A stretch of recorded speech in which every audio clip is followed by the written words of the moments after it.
7 brides had fled these Colorado mountains, each lasting less than a week before the savage isolation broke them. Now, as Silas Harding watched the 8th woman step off the supply wagon into knee-deep snow, he wondered how many days she'd last. Isabella Marquez didn't flinch at the howling wind or his weathered face. She simply picked up her trunk and asked, "Which way?" This is their story of survival, unexpected love, and the brutal test that would determine if she'd become the one who finally stayed. If you're watching from anywhere across this great nation, drop your city in the comments. I'd love to know how far this mountain tale has traveled. The morning Isabella Marquez arrived at Devil's Creek Pass, the temperature sat at 12 degrees below zero. Ice crystals hung in the air like suspended diamonds, each breath creating clouds that dissipated into the thin mountain atmosphere. Silas Harding had been up since 4 checking his trap lines in the pre-dawn darkness, and now stood at the edge of what passed for a road, really just a widened deer trail that the monthly supply wagon somehow navigated. He'd received word 3 weeks ago through the matrimonial agency. Another bride. The 8th. His jaw clenched at the memory of the previous 7 city women who'd answered his advertisement, drawn by romantic notions of frontier life or desperate circumstances that made even a stranger in the wilderness seem like salvation. Not one had lasted a full week. The last one, a delicate thing from Boston named Catherine, had broken down sobbing on her second night when a mountain lion's scream echoed across the valley. She'd been on the wagon heading back down the mountain by sunrise. "You sure you want to do this?" Old Pete, the wagon driver, asked the woman as she gathered her belongings. Pete had driven 6 of the 7 previous brides back down this same path. "Ain't no shame in changing your mind now. Better than waiting till you're snowed in." Isabella turned to face him, and Silas got his first clear look at her in the harsh morning light. She was older than the others, maybe 30, though the years showed more in her eyes than her face. Her hands as she gripped her trunk were scarred and calloused. Mill work, he guessed. Her dark hair was pulled back severely, revealing sharp cheekbones and a determined set to her mouth. "Mr. Peterson," she said to the driver, her voice carrying a slight accent he couldn't place. "I've worked 16-hour shifts in a textile mill since I was 12 years old. I've buried both parents and a younger brother. I've survived consumption, 2 fires, and a factory collapse that killed 11 women. I didn't travel 2,000 miles to turn back now because it's cold." Pete shrugged and looked at Silas. "Your funeral, miss. Or wedding. Whichever comes first up here." Isabella stepped down from the wagon, her boots crunching into the snow. She didn't wait for help with her trunk, instead dragging it down herself before Silas could move to assist. When she straightened, she looked him directly in the eye, another first. The others had been shy, frightened, or trying too hard to appear brave. "Mr. Harding," she asked. He nodded, suddenly aware of his appearance, 6 months of beard clothes that had been mended more times than he could count, hands stained permanent brown from working pelts. "That's me. I'm Isabella Marquez. I believe we have an arrangement." An arrangement, that's what she called it. Not a marriage, not a romance, an arrangement. Something practical and clear-eyed about that appealed to him. "Cabin's about a quarter-mile up that path," he said, gesturing toward a barely visible track through the pines. "Snow's deep. You might want to leave the trunk here and I'll manage." She hefted one end of the trunk and looked at him expectantly. After a moment's hesitation, he grabbed the other end. Pete whistled low. "See you in a few days, Silas. Same as always."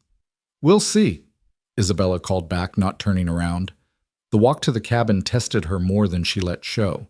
Silas could see it in the way her breathing quickened, how her grip on the trunk shifted every 50 yards.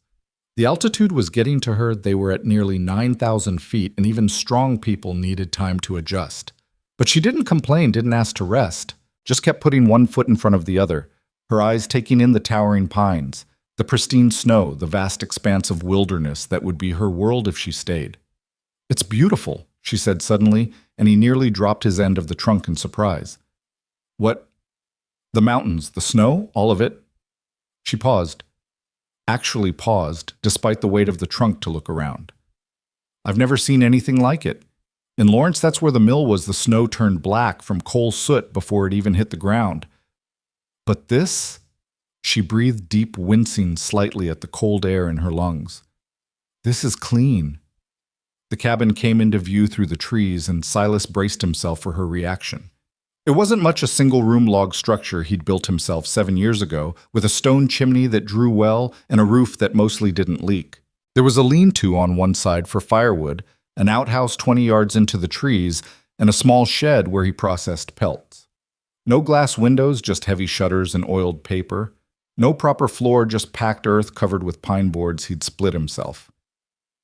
Isabella set down her end of the trunk and studied the cabin with the same practical eye she'd turned on him. "Roof needs work before the heavy snows," she observed. "Those gaps in the chinking on the north wall, they'll let in wind something terrible. And that chimney could use mortaring before a real cold snap cracks it wide open." He stared at her. The other women had cried, or gone silent with horror, or in one memorable case laughed hysterically until he'd had to give her a shot of whiskey to calm her down. "You know construction?" he asked. "I know survival," she corrected. "Lived in a tenement with walls thinner than that paper in your windows. When you're poor, you learn to fix things, or you freeze." She picked up the trunk again.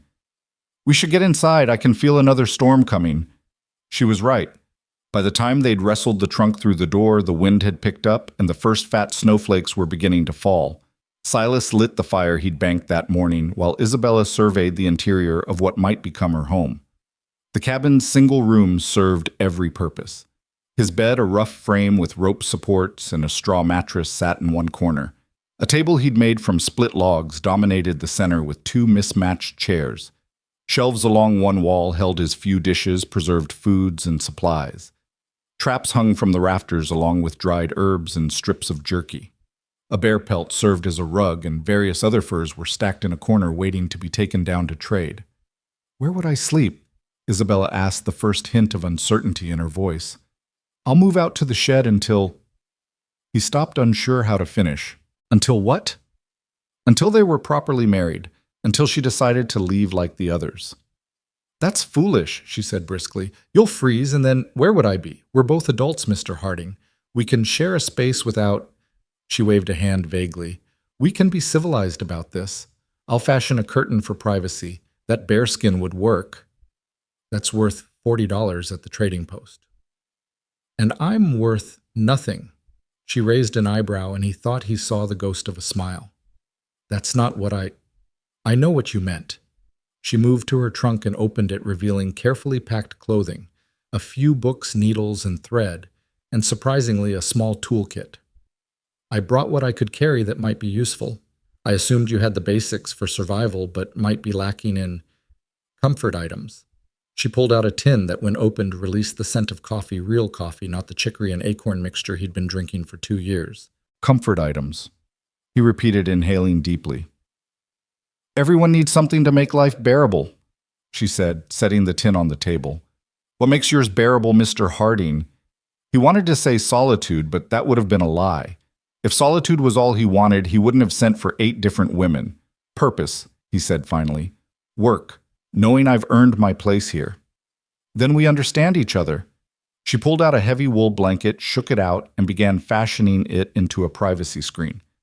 "I didn't come here for romance, Mr. Harding. I came for a chance at something real. A life that's hard but honest.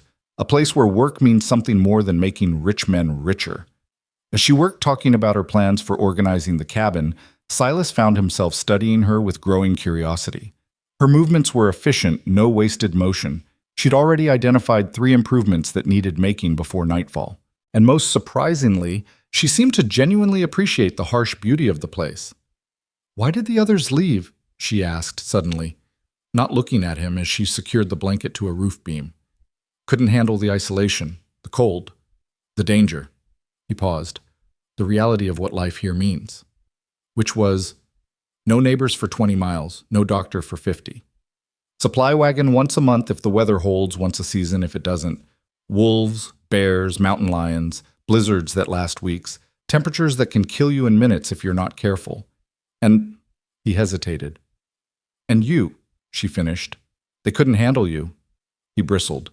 "I never mistreated any of them." "I didn't say you did." She turned to face him. "But you're not an easy man, are you? You don't talk much. You don't explain things. You expected them to just adapt. like dropping a house cat in the forest and expecting it to become a mountain lion. The accuracy of her assessment stung. You think you're different? I know I am. She moved to the window, peering out at the steadily falling snow. I'm not a house cat, Mr. Harding. I haven't been one since I was 12 years old and stood over my father's body knowing I had to go to work in his place or watch my family starve. I'm not looking for a fairy tale. I'm looking for a partner. In what? Survival, life, whatever you want to call it. She turned back to him. I read your advertisement. Seeking strong woman for marriage. Must be willing to work hard and live simply. Mountain life is dangerous and isolated. Only serious inquiries. Not exactly poetry, was it? I don't deal in poetry. Good. Neither do I. She moved to her trunk again, pulling out a wrapped package. But I do deal in practicalities. This is cured ham from Missouri. When was the last time you had meat that wasn't wild game? His mouth watered at the thought. 3 years. Then tonight we feast. Tomorrow you show me what I need to know to survive here, and we take it one day at a time. She paused. That's all I'm asking for, Mr. Harding. A chance. 1 week. If I can last longer than the others, maybe that tells us something. The storm picked up outside, wind howling through the gaps in the walls she'd already identified. Silas added more wood to the fire and watched as Isabella unpacked her few possessions, each one chosen for utility rather than sentiment. A cast-iron pot smaller than his but with a better-fitting lid, a medical kit with real bandages and a bottle of laudanum, a thick leather journal, and 2 precious pencils.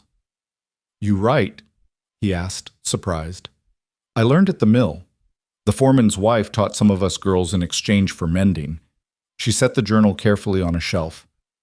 I thought, if I stayed, someone should record what life is really like up here. The truth of it, not the romantic nonsense that gets printed in those matrimonial gazettes.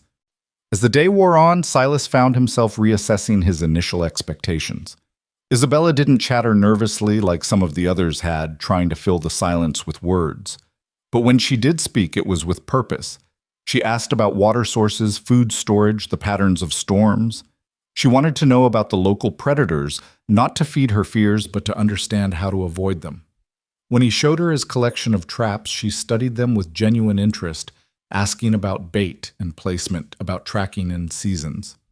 You'll need warmer clothes, say, he said, noting her thin coat. I can make them if you have the materials. Plenty of furs. Can you work with leather?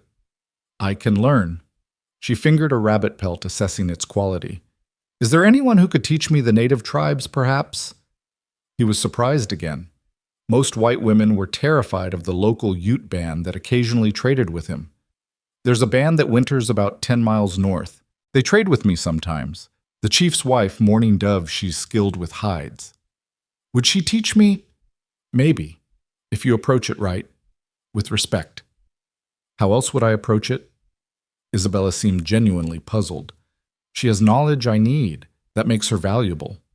As darkness fell, she prepared the ham with wild onions she'd found dried in his stores, creating a meal that made his sparse cabin smell like heaven. They ate in companionable silence, the storm raging outside, making the warmth within seem almost cozy. Tell me about the worst of it, Isabella said, finally pushing her empty plate away. The absolute worst thing about living here, Silas considered. February, when the snow's so deep you can't check the trap lines. When the meat's running low and spring seems like it'll never come. When the walls feel like they're closing in and you start talking to yourself just to hear a human voice. He met her eyes. When you realize that if something happened to you, no one would know for months. You just disappear into the mountain like you never existed at all. She nodded slowly. And the best, first thaw. When the ice breaks on the creek and you can hear water running again. When the elk come back down from the high country. When you walk outside and realize you survived another winter and the mountain didn't beat you. He paused, almost embarrassed by his own poetry. When you know you're truly free. Free from what? Everything. Expectations, society, other people's rules about how to live. Isabella stood and moved to the window, looking out at the swirling snow. I worked next to a woman named Mary for 5 years. Every day, same station, same motions. 12 hours a day, 6 days a week. She died at her loom, just collapsed one day. 43 years old, looked 70. They had her replaced by the next shift. She turned back to him.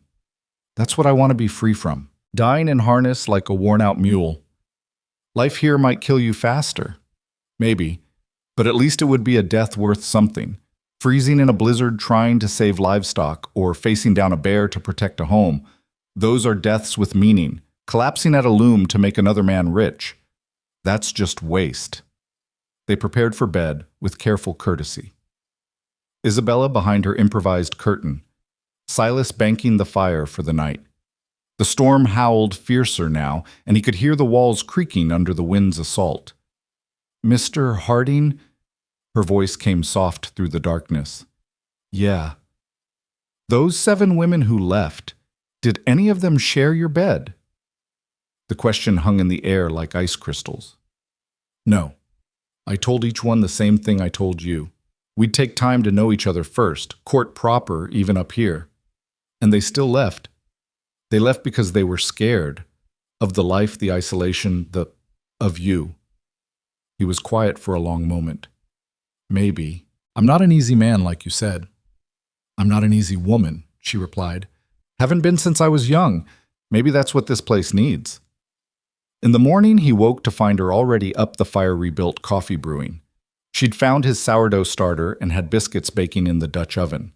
More surprisingly, she'd already begun patching the worst gaps in the walls with a mixture of mud and dried grass she'd prepared. Storm's past, she announced when she saw him stirring.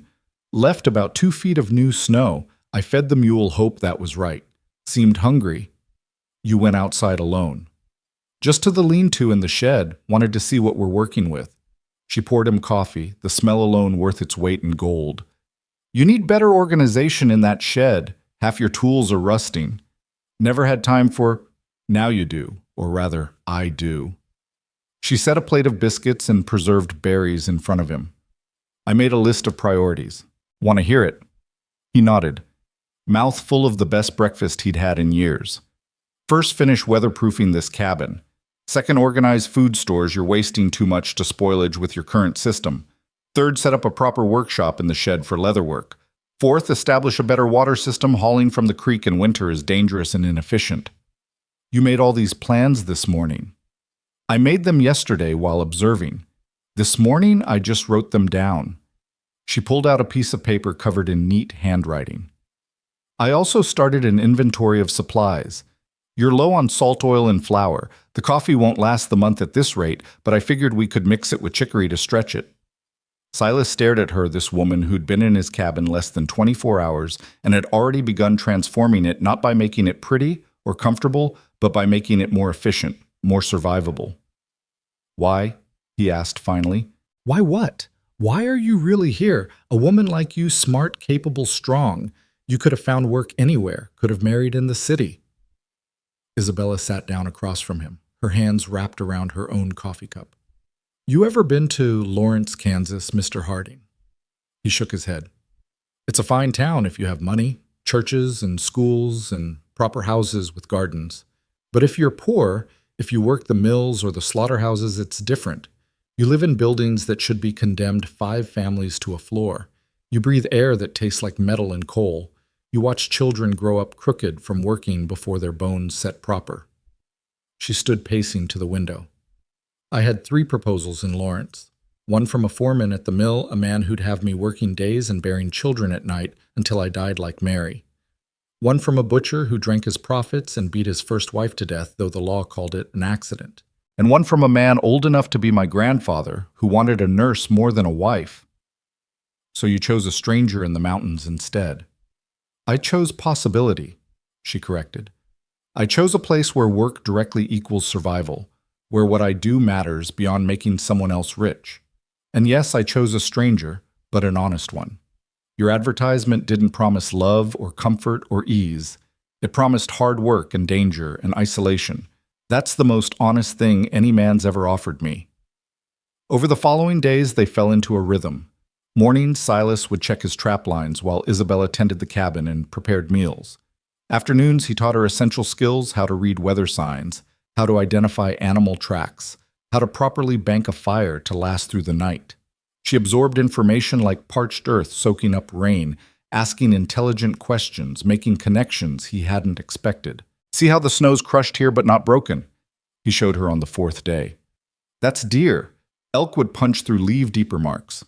And these smaller prints alongside coyote, probably following the deer, hoping for weakness. How long ago? Maybe 6 hours. Snow's just starting to fill in the edges. She knelt in the snow, studying the tracks with intense concentration. Could we follow them? Why would we got plenty of meat stored? To learn. To understand the patterns. She looked up at him. You can't teach me everything. Some things I'll need to learn by doing. So he took her tracking. She struggled through the deep snow, her breath coming in gasps at the altitude, but she didn't complain. When they found where the coyote had given up and the deer had bedded down for the day, safe in a thicket, she smiled with genuine pleasure. It survived, she said. Today. Tomorrow the coyote might get lucky. But today it survived. That's all any of us can ask for. That evening she surprised him again. He'd been working on repairing a trap when she asked, "Would you teach me to shoot?" Women don't usually. I'm not usual. She met his eyes steadily. If something happens to you, I need to be able to defend myself. To hunt, if necessary. He couldn't argue with her logic. The next morning, he set up targets against a hillside and taught her to use his old Springfield rifle.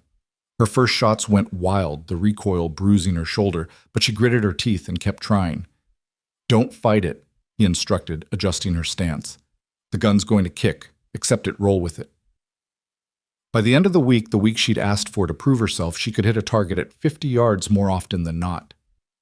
I'm not leaving, she announced that night over dinner. They'd been working in companionable silence, him mending traps, her patching clothes. Week's not up yet. Doesn't matter. I'm not leaving. She set down her sewing and looked at him directly. Unless you want me to.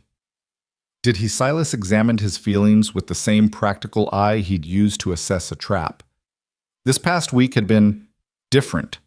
Not easier, Isabella worked him as hard as he worked himself.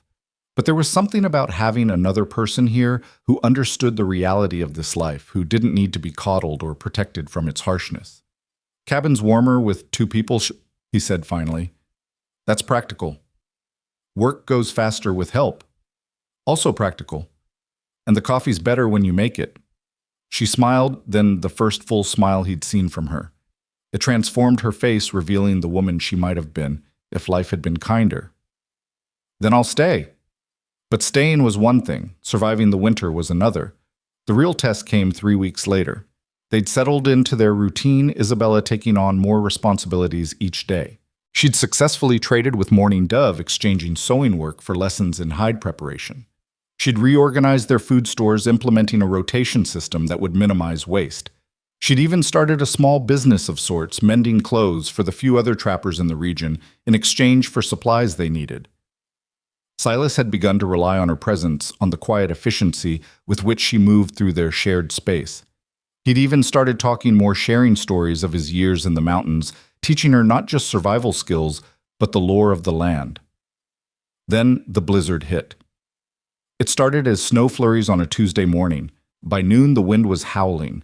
By nightfall, they couldn't see 3 feet past the door.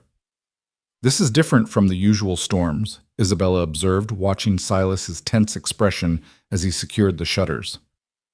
This is what February brings, he said grimly. Could last days, maybe a week. Do we have enough wood? If we're careful, food's not a problem. Water can't get to the creek in this. I've been collecting snow in buckets, she said. Started yesterday when I saw the clouds building. He looked at her with surprise and growing respect. You saw this coming. I've been watching the patterns like you taught me. The way the clouds stacked up, the way the animals were acting, the birds all disappeared yesterday afternoon. They prepared for siege, bringing in every piece of wood they could before the storm made it impossible to reach even the lean-to. Isabella filled every available container with snow to melt for water. They moved the mule into the small addition Silas had built onto the cabin, usually used for storage but serviceable as an emergency stable. By the second day, the wind was so fierce it found every tiny gap in the walls, driving snow through cracks they hadn't even known existed. They worked together, stuffing cloth, mud, even precious paper into the gaps. The temperature inside dropped steadily despite the fire. "We need to conserve wood," Silas said on the third day, looking at their dwindling pile. "Then we conserve body heat," Isabella said practically. "No point in false modesty if we're frozen." That night, they pushed their bedding together near the fire, sharing blankets and warmth. It was the closest they'd been physically since her arrival. Silas was acutely aware of her presence, the scent of her hair, the steady rhythm of her breathing. "Tell me about before," she said in the darkness. "Before the mountains." "Not much to tell. Grew up on a failing farm in Ohio. Watched my parents work themselves to death trying to make dead soil produce. Left when I was 17, headed west. Never looked back. Family, so dead or scattered. You. Parents died in a cholera outbreak when I was 16. Brother went to war, didn't come back. No one left but me." They lay in silence, listening to the storm rage outside. "Are you afraid?" he asked. "Of dying, no. I made peace with that possibility when I stepped off Pete's wagon." She shifted slightly, her hand finding his in the darkness. "But I'm afraid of not living first, of surviving but never really being alive. This is living. This is being tested. There's a difference between surviving because you have no choice and choosing to face whatever the mountain throws at you." On the fourth day, the situation became critical. The wind had torn part of the roof loose, and snow was pouring in. They worked frantically to shore it up using the table chairs, anything they could break apart for materials. "Hold this!" Silas shouted over the wind as he climbed up to secure a beam. Isabella braced the support, her arms shaking with effort. The repair was ugly but functional, keeping the worst of the storm out. That night, exhausted and cold, they huddled together as the fire died to embers. They had to ration wood now. "Still think this is living?" Silas asked through chattering teeth. "Ask me if we survive." "When?" he corrected. "When we survive." She squeezed his hand. "When?" The fifth day brought a new crisis. The mule, stressed and cold, kicked through a wall of the addition, creating a hole that threatened to let in enough cold to kill them all. Isabella held the terrified animal, while Silas worked to patch the damage using every skill he'd learned in 7 years of mountain living. "We're not going to make it if this lasts much longer," Isabella said that night, stating what they both knew. They were down to their last few logs, the indoor temperature barely above freezing. "It'll break," Silas said with more confidence than he felt. "Always does.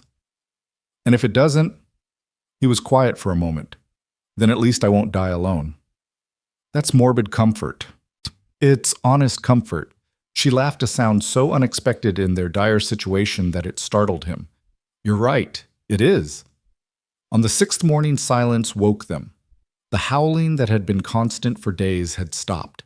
Silas pushed open the door to reveal a world-transformed snow drifted to the eaves of the cabin trees, bent and broken under the weight. But above it all, a clear blue sky. "We survived," Isabella breathed.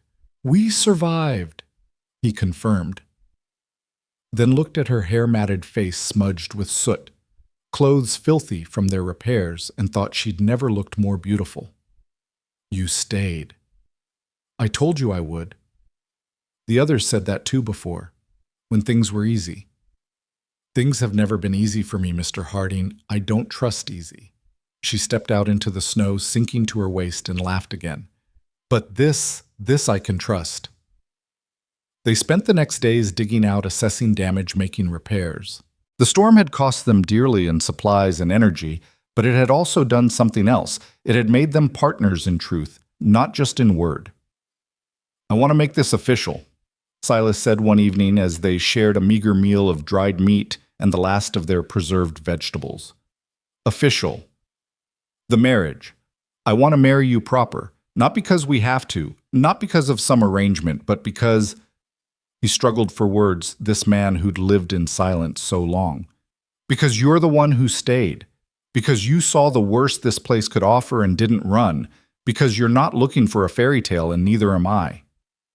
Isabella studied him across the table. "Is this a proposal, Mr. Harding?" "It's an acknowledgement," he said. "We're already partners, might as well make it legal." That's the least romantic proposal I've ever heard. You want romance? No, she said firmly. I want truth, and that was true.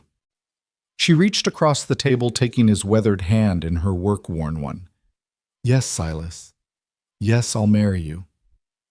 They were married by the circuit preacher who came through in March, a simple ceremony with Pete and Mourning Dove as witnesses. No white dress, no flowers, no honeymoon, just two people making a commitment in front of the mountains that had tested them. That first spring together, they worked to expand the cabin, adding a proper bedroom and a larger storage area. Isabella started a garden coaxing vegetables from the rocky soil with a determination that impressed even Silas. She learned to tan hides from Mourning Dove, to track from Silas, to read the mountain's moods like a beloved but dangerous friend. You've changed, Pete observed during one of his supply runs, watching Isabella efficiently inventory their trading goods while discussing prices. How so? She asked. You look like you belong here now, like the mountains accepted you. Oh, or I've accepted it, she countered. Either way, I'm not going anywhere. Summer brought its own challenges, bears, investigating their stores, a mountain lion, that stalked their mule for 3 days before Silas finally drove it off a flash flood that nearly washed away Isabella's garden. But it also brought bounty fresh game wild berries, the promise of easier days ahead. I want to add another room, Isabella announced one evening as they sat outside watching the sunset paint the peaks gold. Getting tired of my company already. No, but we'll need space for a cradle come winter. Silas went very still. A cradle set, unless you'd prefer the baby sleep in a drawer. She placed his hand on her still flat stomach. I figure late January, early February. The worst time. The coldest, most dangerous. The time when new life seems impossible but happens anyway. She leaned against him. Like us. They spent the fall preparing with new urgency. Silas traded every fur he could for supplies, especially medical ones. Isabella preserved food with obsessive care, learned basic midwifery from Mourning Dove, prepared cloth for diapers and blankets. You're afraid, she observed one night as he checked their supplies for the 10th time. Terrified, he admitted. This mountain's no place for a baby. This mountain's no place for anyone, yet here we are. She came to stand beside him. Our child will be strong, Silas. How could it not be? Winter came early that year, catching them still making final preparations. By December, Isabella was heavily pregnant and struggling with the altitude and cold. Silas hovered protective in a way that both touched and frustrated her. I'm pregnant, not dying, she snapped one day when he tried to stop her from carrying firewood. Women die in childbirth all the time, especially out here. Women die in cities too. At least here, if something goes wrong, it's nature's will, not some doctor's incompetence. But he saw her fear too in quiet moments when she thought he wasn't watching. The way her hand would rest on her belly, her lips moving in what might have been prayer or promises to the child within. The blizzard came on January 20th, as if the mountain wanted to test them one more time. Isabella's pains started the same night. Of course, she gasped between contractions. Couldn't be easy, could it? Silas had delivered calves and foals, but this was different. This was Isabella, his wife, the woman who'd stayed when all others fled. And this was his child fighting to enter a world that seemed determined to prevent it. I need you to be strong, Isabella said, gripping his hand as another contraction hit. I need you not to panic if nothing's going to happen to you. Promise me, if something goes wrong, you save the baby. Isabella. Promise me. I promise nothing except that you'll both survive, he said fiercely. You're the strongest woman I know. You stayed when the others ran. You survived that first blizzard. You'll survive this too. The labor lasted 18 hours. 18 hours of Isabella fighting through pain while the storm raged outside. 18 hours of Silas doing everything he'd learned from Mourning Dove's teachings, everything his instincts told him, everything his love for this woman demanded. And then, just as dawn broke through the storm clouds, their daughter was born, small but fierce, with lungs that announced her arrival to the mountain itself. She's perfect, Isabella whispered, exhausted but radiant as she held their child. She's loud, Silas observed, but his eyes were soft with wonder. She's telling the mountain she's here, that she belongs. Isabella looked up at him. What should we name her? What? Dawn, he said without hesitation. For when she came, for what she represents. Dawn Harding, Isabella smiled. Born in a blizzard to parents too stubborn to quit, she'll be formidable. As if in agreement, the baby quieted her dark eyes, seeming to focus on her parents' faces. The storm cleared that afternoon, leaving the world crystalline and new. Silas stood at the door with his daughter in his arms, showing her the domain she'd been born to. "This is your world, little one," he said softly. "It's harsh and dangerous and unforgiving, but it's also beautiful and free and honest. Your mother saw that when everyone else saw only hardship." Isabella joined them, still weak but determined to stand. "She'll grow up strong here, free. No one will tell her she's less because she's a woman. No one will make her small to fit their expectations." "She might hate it," Silas pointed out. "Might run to the city's first chance she gets. Maybe, but she'll run because she chooses to, not because she has to. That's all we can give her, choices." They stood together, the three of them looking out at the mountains that had tested them, tried to break them, and ultimately accepted them. "No regrets?" Silas asked. "About what?" "Choosing this, choosing me. You could have had an easier life." Isabella shifted Dawn in her arms, the baby making small contented sounds. "I could have had a different life. But easier, I don't think so. Easy isn't surviving 16-hour shifts at a mill.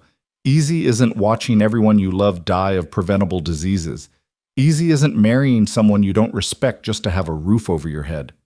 She looked up at him, this man who'd become her partner, her husband, the father of her child. "This isn't easy, Silas. But it's ours. We built it. We earned it. We fought for it. Every day we survive out here is a victory. Every meal we share, every storm we weather, every morning we wake up next to each other. Those are all choices we make, not obligations we endure." The eighth bride," he mused. "Lucky number 8. "Not luck," she corrected. "Choice. I chose to stay. You chose to let me. We choose each other every day." As if to test their resolve one more time, a wolf howled in the distance, followed by another, then another. A pack probably driven down by the storm, hungry and desperate. "Inside," Silas said, his protective instincts flaring. But Isabella stood for another moment, facing the wilderness that was now her home. "You hear that, Dawn?"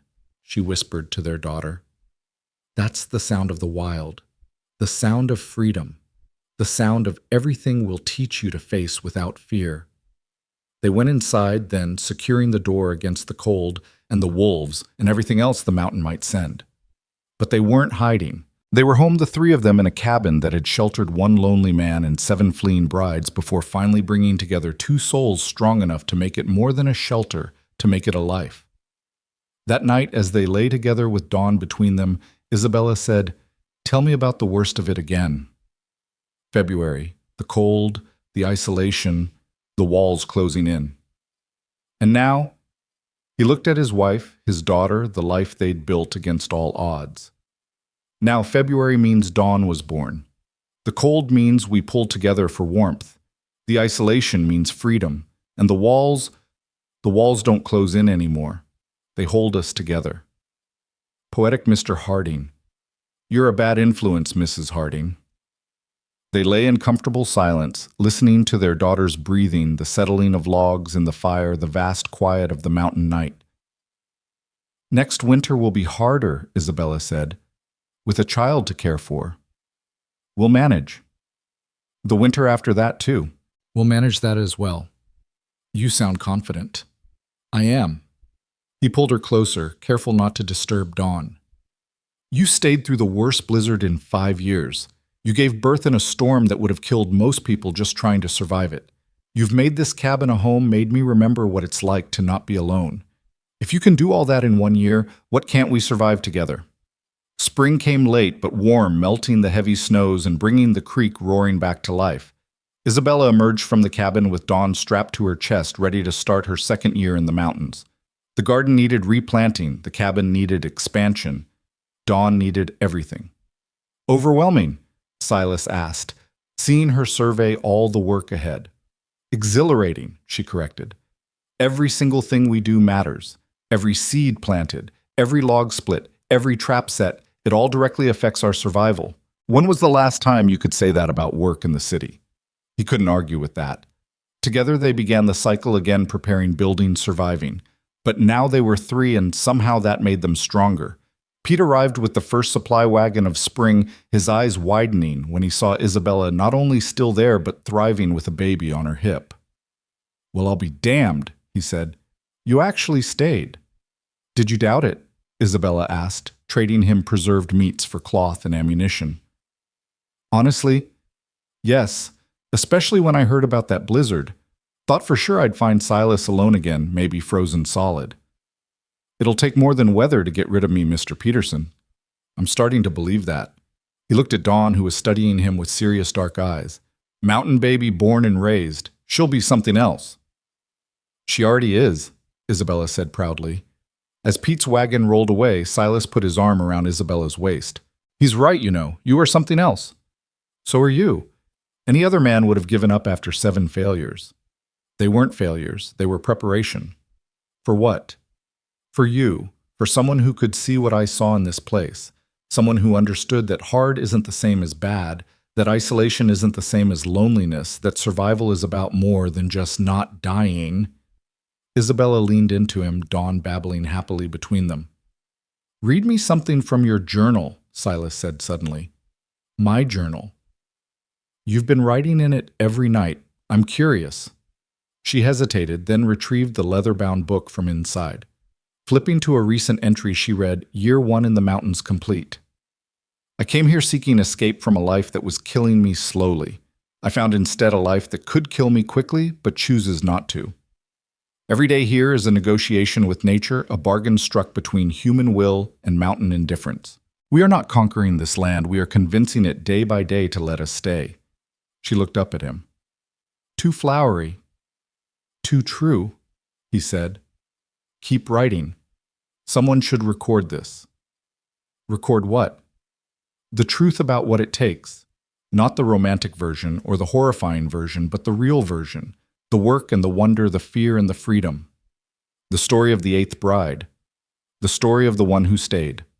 As summer deepened, their life found a rhythm that felt sustainable, even comfortable in its challenges. Isabella had mastered the essential skills of mountain living while bringing her own innovations. She'd established a smokehouse that preserved meat more efficiently, created a root cellar that kept vegetables fresh longer, and even managed to trade for chickens from a traveling homesteader, giving them precious eggs. Silas, for his part, had expanded his trap lines and hunting territory, able to range farther, knowing Isabella could handle whatever arose at the cabin. He'd also begun teaching her to read the subtler signs of the mountain, the way certain clouds meant snow in 12 hours. How the behavior of small animals predicted larger predators, the difference between dangerous cold and killing cold.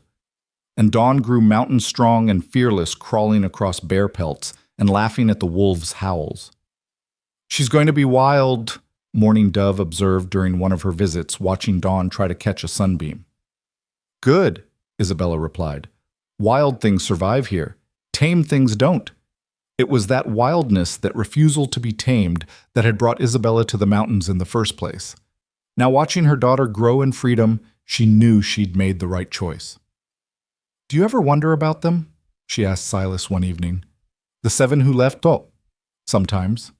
"What do you think happened to them?" He considered. "They probably found what they were really looking for: comfort, safety, society. Things I couldn't give them. Things you didn't want to give them." "True." He studied her as she worked, patching his winter coat with practiced efficiency. "Do you ever wonder what would have happened if you'd been first instead of 8th? "I wouldn't have stayed," she said without hesitation. No. I needed those 7 failures to happen first. You needed them too. They taught you what wouldn't work, what kind of woman couldn't survive here. By the time I arrived, you weren't looking for a wife anymore, you were looking for a partner. And I wasn't looking for a husband, I was looking for a life worth living. And you found it." She gestured around the cabin, the rifle she'd learned to shoot propped by the door, Dawn sleeping in her handmade cradle, the shelves stocked with food they'd hunted, grown, and preserved together, the man across from her who'd become not just her husband, but her true companion. I found more than I was looking for, she said. I found home. The autumn that followed Dawn's first birthday brought changes neither of them had anticipated. A letter arrived with Pete's October supply run, carried all the way from Kansas, the envelope worn soft from its long journey. Isabella recognized the handwriting before she even opened it. Her cousin Martha, the only family she had left who still knew she existed. "What is it?" Silas asked, seeing her face pale as she read. "My aunt died. Martha's alone now with 3 children. Her husband was killed in a mining accident last spring." Isabella's hands trembled slightly as she folded the letter. "She's asking if I can send money. The mill won't take her back with the children to care for, and she's about to lose their room." Silas was quiet for a moment, watching emotions play across his wife's face. "How much do we have saved?" $40 from the fur trading, maybe another 20 from the mending work I've been doing." "Send it all." Isabella looked up at him surprised. "That's our winter emergency fund. We'll manage." "We always do." He paused, then added, "Or bring them here." The words hung in the air between them. Isabella set down the letter and walked to the window, looking out at the already snow-dusted peaks. 4 more people, Silas, 3 of them children, in winter. We'd need to build another room, fast. We barely have enough food stored for 3. I can increase the trap lines, hunt more. The youngest is only 4. This place could kill a child that age in minutes. Dawn's surviving. Dawn was born to this. She doesn't know any different. Isabella turned back to him. "Why would you even suggest it? You came here to be alone." "I came here to be free," he corrected. "And then you showed me that freedom doesn't have to mean isolation. Maybe Martha needs what you needed, a chance at something different." Isabella was quiet for a long time, watching Dawn pull herself up on a chair leg, determined to stand despite repeated falls. "I'll write to her. Tell her the truth about this place, all of it. If she still wants to come, then they come." The letter Isabella wrote was brutally honest. She described the blizzards that could trap them for weeks, the predators that stalked the woods, the backbreaking work required just to survive each day. She explained about the isolation, the lack of medical help, the very real possibility of death from a dozen different causes. But she also wrote about the freedom, the clean air, the way children could grow up strong and self-reliant. She wrote about purpose and partnership, and the peculiar peace that came from living at the mercy of nothing but nature and your own determination. Martha's reply came with November's supplies, just as the first real storm of winter was building. "We'll take our chances with the mountain," she'd written. "We're dying slowly here anyway." They would arrive with Pete's last run before the passes closed. "We have 3 weeks, Silas said, looking at the calendar. 3 weeks to build a room, lay in extra supplies, prepare for triple the mouths to feed. It's impossible. So was surviving that first blizzard. So was having a baby up here. We've made a habit of impossible." They worked with desperate efficiency. Silas felled trees and dragged them back for logs, while Isabella rechunked the existing walls and started stockpiling firewood. Morning Dove, hearing of their situation, arrived with her daughter to help bringing dried meat and teaching Isabella new preservation techniques that would stretch their food stores. 4 children in 1 winter, Morning Dove said, shaking her head. "You're either very brave or very foolish." "Probably both," Isabella admitted, working beside her to scrape a deer hide. "But what else could I do? Let them starve in Kansas. The mountain doesn't care about your good intentions. It will kill the weak without thought. Then we'll make them strong." The day Pete's wagon appeared through the light snow, Isabella felt her heart race. She could see shapes huddled in the back, Martha wrapped in what looked like every piece of clothing she owned, 3 small forms pressed against her. Martha climbed down first, and Isabella barely recognized her cousin. Where once there had been a pretty plump young woman, now stood someone gaunt and hollow-eyed, aged beyond her 26 years.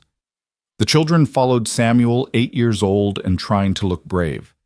Anna, 6, clutching a ragged doll, and little James, 4, who took one look at the towering mountains and began to cry. "It's so big," Anna whispered, staring at the endless wilderness. "Where are the buildings?" "There aren't any." Samuel said, his voice mixing fear and wonder. "We're alone." "Not alone," Isabella corrected, pulling them all into an embrace. "Together." Martha looked over Isabella's shoulder at Silas, who stood back letting the reunion happen. You must be the mountain man who tamed my wild cousin. Other way around, Silas said. She's the one who tamed the mountain. Pete unloaded their few possessions, 2 trunks, some bedding, a precious bag of flour Martha had somehow saved. Last run until spring, he announced. You sure about this, Isabella? That's a lot of mouths to feed through winter. We're sure, she said, though her stomach tightened at the thought. As Pete's wagon disappeared into the growing storm, Isabella felt the weight of what they'd taken on. 4 more lives depending on them, on their knowledge, their preparation, their ability to keep everyone alive through the harsh months ahead. Well, Martha said, squaring her shoulders despite her exhaustion, tell us what to do. The first week was chaos. The children used to city life, however poor, were terrified of everything. The darkness, the silence, the howl of wind through the trees. James wouldn't leave Martha's side. Anna jumped at every sound. Even Samuel, trying so hard to be grown up, went pale when Silas brought in a deer carcass to butcher. They'll adjust, Isabella told Silas privately, though she wondered if she was trying to convince him or herself. They need to adjust fast. Winter won't wait for them to get comfortable. He was right. The storm that had been building finally broke, dropping 3 feet of snow in 2 days. The children huddled in the new room Silas had built, which shared a wall with the main cabin and its fireplace, but still felt cold and foreign to them. I want to go home, James whimpered on the 3rd night. This is home now, Martha said firmly, though Isabella could hear the uncertainty in her voice. No home has streets and lamps and other people. Home is where family is, Isabella interjected, entering their room with extra blankets. And we're family. It was Dawn, barely walking but fearless, who began to bridge the gap. She toddled into the children's room, offering James her favorite wooden horse that Silas had carved. When he took it hesitantly, she laughed and clapped, and suddenly he was smiling too. She's not scared, Anna observed, watching Dawn bang the toy against the floor happily. Why would she be? Isabella asked. This is all she knows. The mountain is her friend. How can a mountain be a friend? Isabella sat down beside the girl. The same way it can be an enemy. It all depends on how you approach it. With respect, preparation, and courage, it provides everything we need. With fear and carelessness, it kills. Which will we be? Samuel asked from his corner. That's up to you, Silas said from the doorway. He'd been standing there, Isabella realized, listening. Tomorrow you start learning. And learn they did, with the intense focus that comes from understanding your life depends on it. Silas taught Samuel to split wood to bank a fire to read animal tracks in the snow. The boy's hands blistered and bled, but he didn't complain, seeming to understand that this was his passage into a new kind of childhood. Isabella worked with Anna, teaching her to mend, to cook with limited supplies, to recognize the difference between dangerous cold and mere discomfort. The girl had quick fingers and a good eye, soon surpassing even Isabella in the delicate work of repairing tears in leather. Martha, despite her exhaustion, threw herself into every task.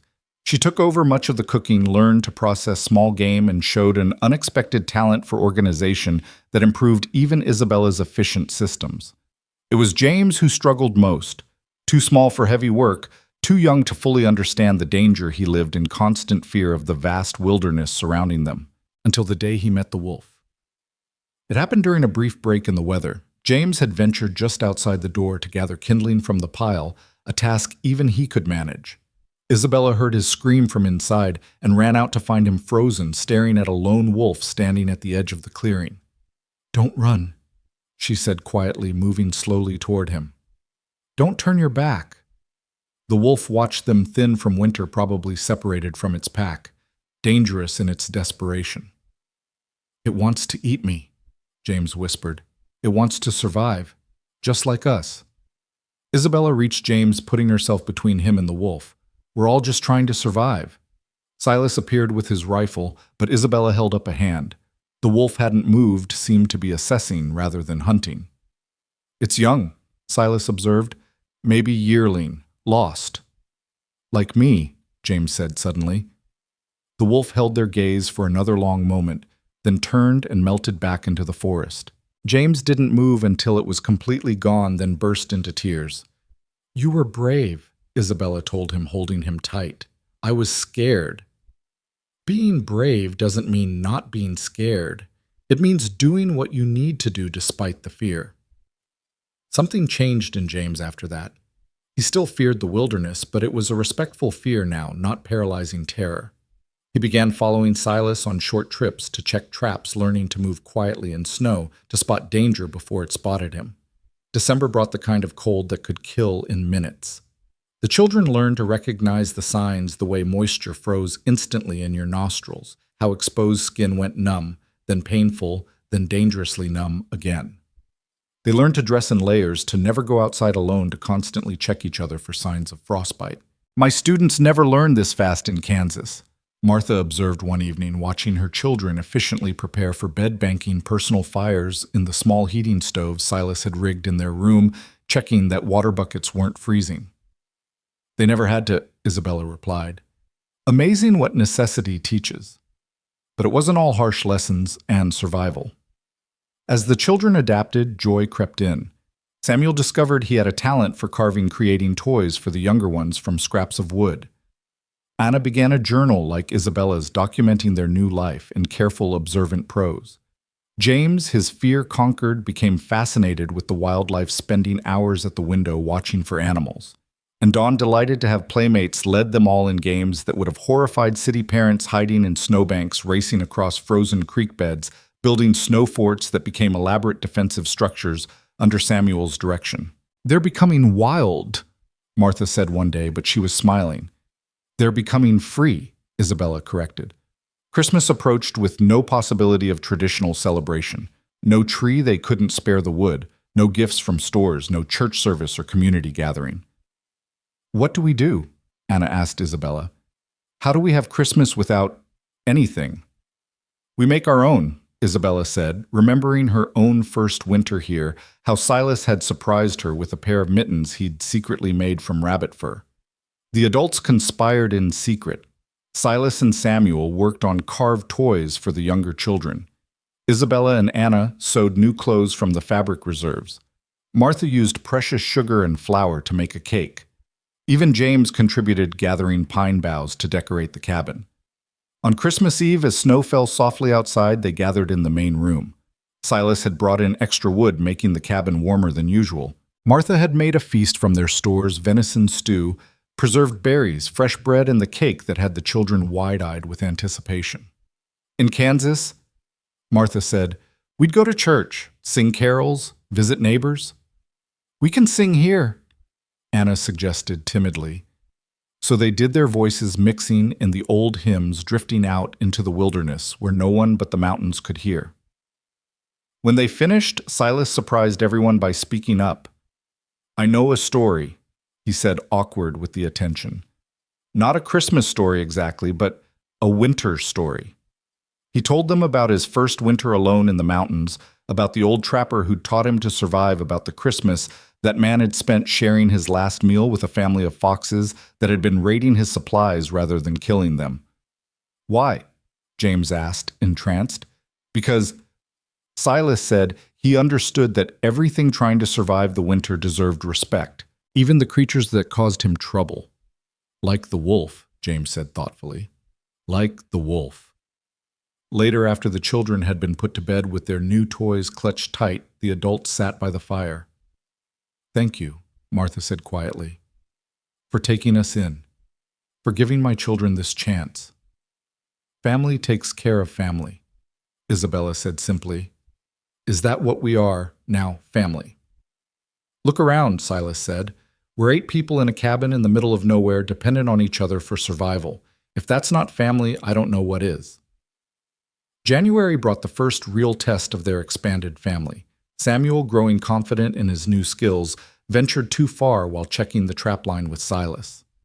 A sudden whiteout separated them, and by the time Silas found him, the boy was hypothermic, barely conscious. They worked through the night to warm him slowly, carefully, knowing that too much heat too fast could kill him as surely as the cold. Martha held him weeping silently, while Isabella and Silas took turns warming blankets by the fire and replacing them. I'm sorry, Samuel kept mumbling through chattering teeth. I'm sorry, I thought I could. Hush, Silas told him with more gentleness than anyone had heard from him before. You made a mistake. We all do. The mountain teaches hard lessons, but you survived to learn from it. The boy recovered, but the incident sobered them all. The children had been adapting so well that it was easy to forget how deadly a single error could be. Maybe this was a mistake, Martha said to Isabella one night as they worked together mending clothes. Bringing my children here, risking their lives. You were risking their lives in Kansas too, Isabella reminded her. Just differently. Slowly from poverty and despair instead of quickly from cold and wilderness. At least there, if something happened to me, there were orphanages, churches.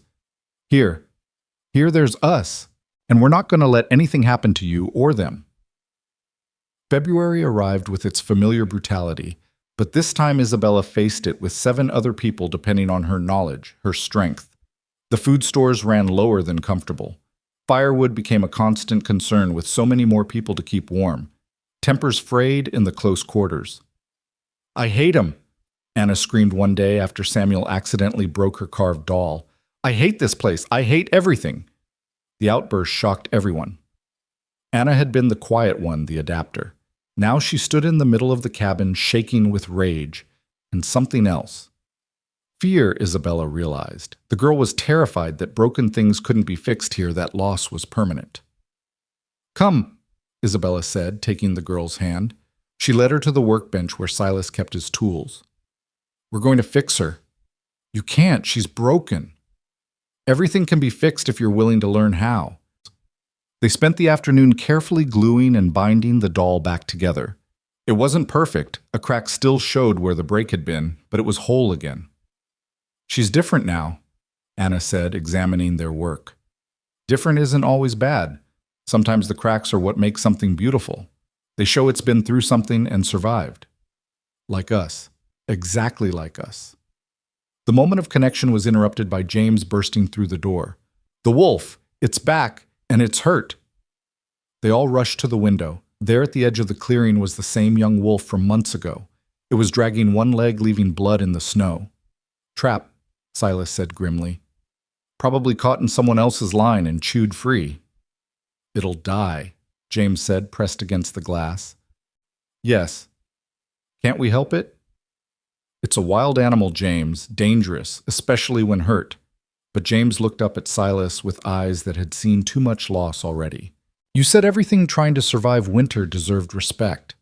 Silas looked at Isabella, who shrugged. The boy has a point. What followed was perhaps the strangest afternoon of their mountain life. Silas and Isabella worked together to leave meat far from the cabin laced with herbs Morning Dove had taught them would prevent infection. They couldn't get close to the wolf, couldn't truly doctor it, but they could give it a chance. This is foolish, Sud, Martha said, watching from the window. Helping a predator. Maybe, Isabella agreed, but foolish kindness might be what separates us from the mountain. We can choose to be more than just survivors. The wolf took the meat and disappeared. They thought that was the end of it, until a week later when they woke to find a rabbit left at their door, then another the next week, and another. Is it paying us back? Samuel asked, amazed. Don't romanticize it, Silas warned. It's still a wild animal. But even he seemed touched by the strange exchange. The wolf never came close, never became tame, but for the rest of that hard winter, it left offerings. Small game when their stores ran lowest, as if it somehow understood their need. We're part of the mountain now, James said one morning, finding another rabbit. It's taking care of us because we took care of it. March brought the first hints of spring, not warmth yet, but a lessening of cold's grip. The children had survived their first mountain winter. More than survived, they'd transformed. Samuel had grown 3 inches and developed muscles from constant wood chopping. Anna had become Isabella's right hand in managing the household, her organizational skills surpassing even her aunt's. And James had lost his fear, replaced by a careful confidence that served him better than bravado would have. Look at them, Martha said one morning, watching her children work together to clear snow from the roof. They're different people. Same people, Isabella corrected, just revealed. The mountain doesn't change you. It shows you who you really are. And who am I? Martha asked. Isabella looked at her cousin, thin but strong, now hands capable and sure fear replaced by determination. You're a mountain woman, just like me. The day Pete's wagon appeared through the melting snow. They all gathered to watch it approach. He pulled up his eyes, widening at the sight of all 8 of them, healthy and whole. Well, I'll be damned, twice over, he said. You all made it. Did you doubt it? Isabella asked. Honestly, yes. 8 people, including children, first winter. I had bets you'd be begging to leave if you survived at all. How much did you lose? Samuel asked, grinning. Enough to learn not to bet against Hardings anymore. Pete had brought supplies and mail. Another letter for Martha. This time from the mill owner in Kansas, offering her job back at higher wages. They were desperate for experienced workers. Martha read it aloud at dinner, then looked around the table. Children. What do you think? Go back, James said, horrified. But the wolf needs us. And we're learning so much, Anna added. I can shoot now and track, and I'm writing a book about it all. Samuel just looked at his mother. This is home now. Martha tore up the letter and fed it to the fire. Then it settled. That night, as the 2 families settled into their routines, Isabella found herself standing at the door looking out at the mountains that had tested them all so severely. Silas joined her, Dawn on his hip, the toddler pointing excitedly at stars just becoming visible. 8 lives, he said quietly. 9 if you count the one coming. Isabella placed his hand on her belly where their second child grew. 10 if you count the wolf. That's a lot of responsibility. That's a lot of life, she countered, a lot of purpose. The 8th bride brought 7 more souls to the mountain. The mountain seems to have accepted them. Or we've convinced it to. He pulled her close. Day by day, like you wrote. Behind them, the sounds of their assembled family filled the cabin, Martha helping James with his letters, Samuel and Anna arguing good-naturedly over a game of cards, Dawn babbling happily at them all. It wasn't the life Isabella had imagined when she'd answered that advertisement. It was harder, more dangerous, more complicated. It was also more real, more vital, more meaningful than anything she could have dreamed. No regrets? Silas asked, echoing his question from a year ago.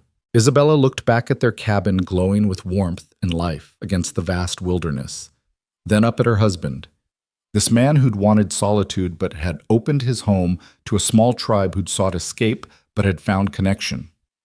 No regrets, she confirmed, only gratitude. For what? For being number 8, for finding you after you'd learned what you really needed, for this place that strips everything away, but what matters. She paused, listening to Dawn's laughter mixing with the other children's voices. For all the impossibilities that became possible. Spring came fully, then melting the snow to reveal the earth beneath ready for planting. Isabella and Martha planned an expanded garden.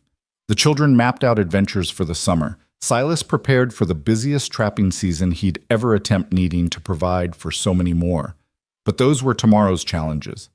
Tonight, they were all together, safe and warm and alive. The woman who'd fled a textile mill had become the heart of a mountain clan. The man who'd sought solitude had found solitude wasn't what he'd really been seeking at all.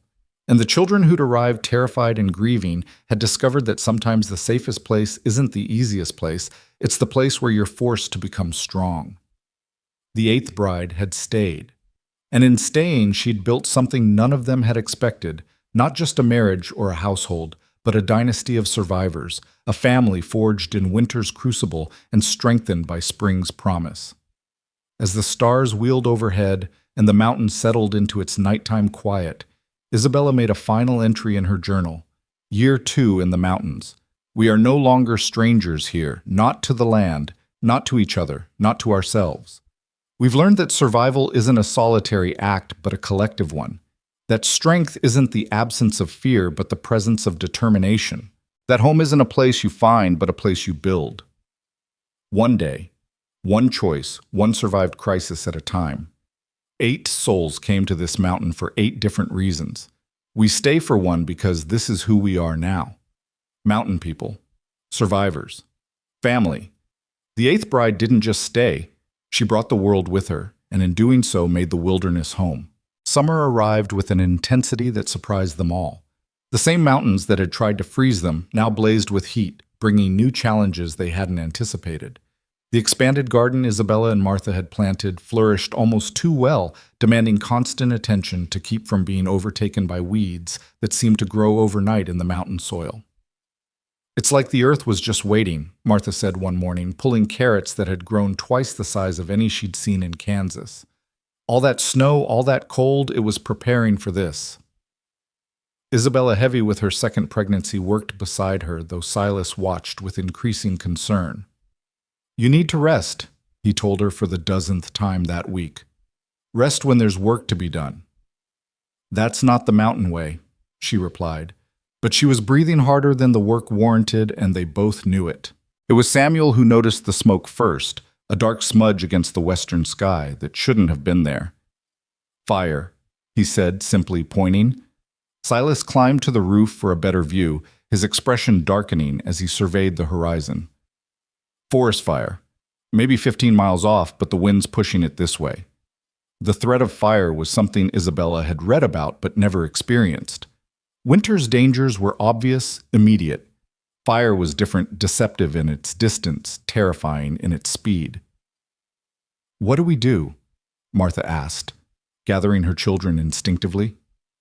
"We prepare," Silas said, already moving. "Clear everything flammable from around the cabin. Soak the roof, the walls, fill every container with water, and pack essentials in case we need to run." They worked through the day and into the night, the smoke growing thicker, the western sky glowing orange after sunset. The children hauled water from the creek until their hands were raw. Martha and Isabella packed their most crucial possessions, documents, medicine, the journals Isabella had kept so faithfully. "Where would we go?" James asked, his young face serious in the firelight. "The cave system," Silas answered. "North side of the mountain. I've sheltered there before in emergencies." "Will our house burn?" Anna's voice was small, scared in a way she hadn't been since their first weeks. "Not if we can help it," Isabella said firmly, though she touched her belly unconsciously, worried about the exertion, the smoke, the stress on the child within. Dawn, too young to understand the danger, played at their feet, and Isabella realized with a start that her daughter had never known real threat. Born in a blizzard, raised in isolation, Dawn had absorbed the mountain's rhythms as naturally as breathing. But fire was chaos, unpredictable in a way that even the worst winter storm wasn't. Morning Dove arrived at sunrise with her family, their horses loaded with supplies. "Fire won't reach here," she announced with the certainty of someone who'd seen many mountain summers. "Wind will shift by tomorrow, but smoke will be bad. Very bad for—" She gestured at Isabella's pregnant form. "How do you know the wind will shift?" Samuel asked.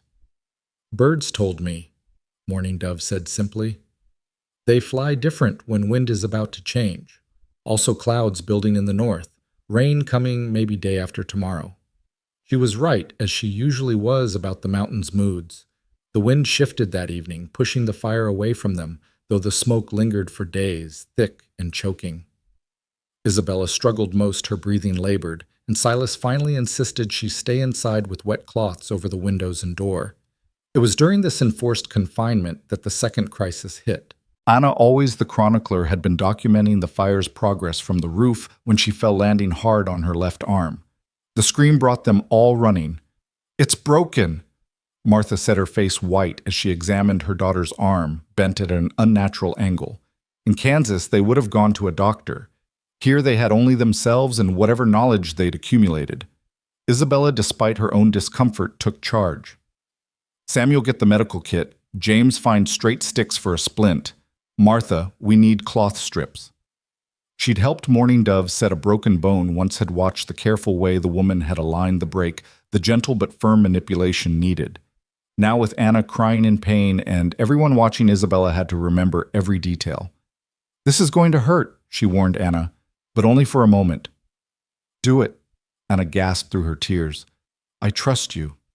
The trust was almost harder to bear than the task itself. Isabella felt the bones grind as she pulled the arms straight, felt them slip into place with a click that made everyone wince. Anna screamed once, then fainted, which was perhaps a mercy. They splinted the arm with Silas's help, his hand steady where Isabella's shook.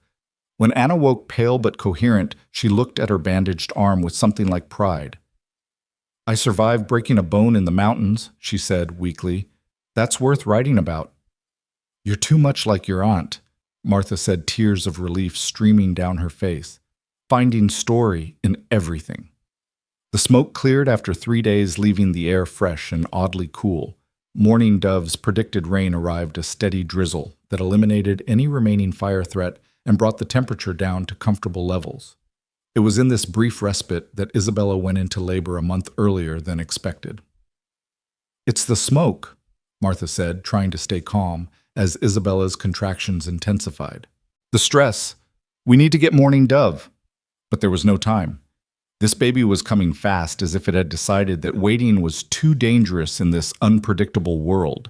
Silas, who'd delivered Dawn in a blizzard, now found himself delivering their second child in the aftermath of fire, with smoke still lingering in the air and his wife weakened from days of difficult breathing.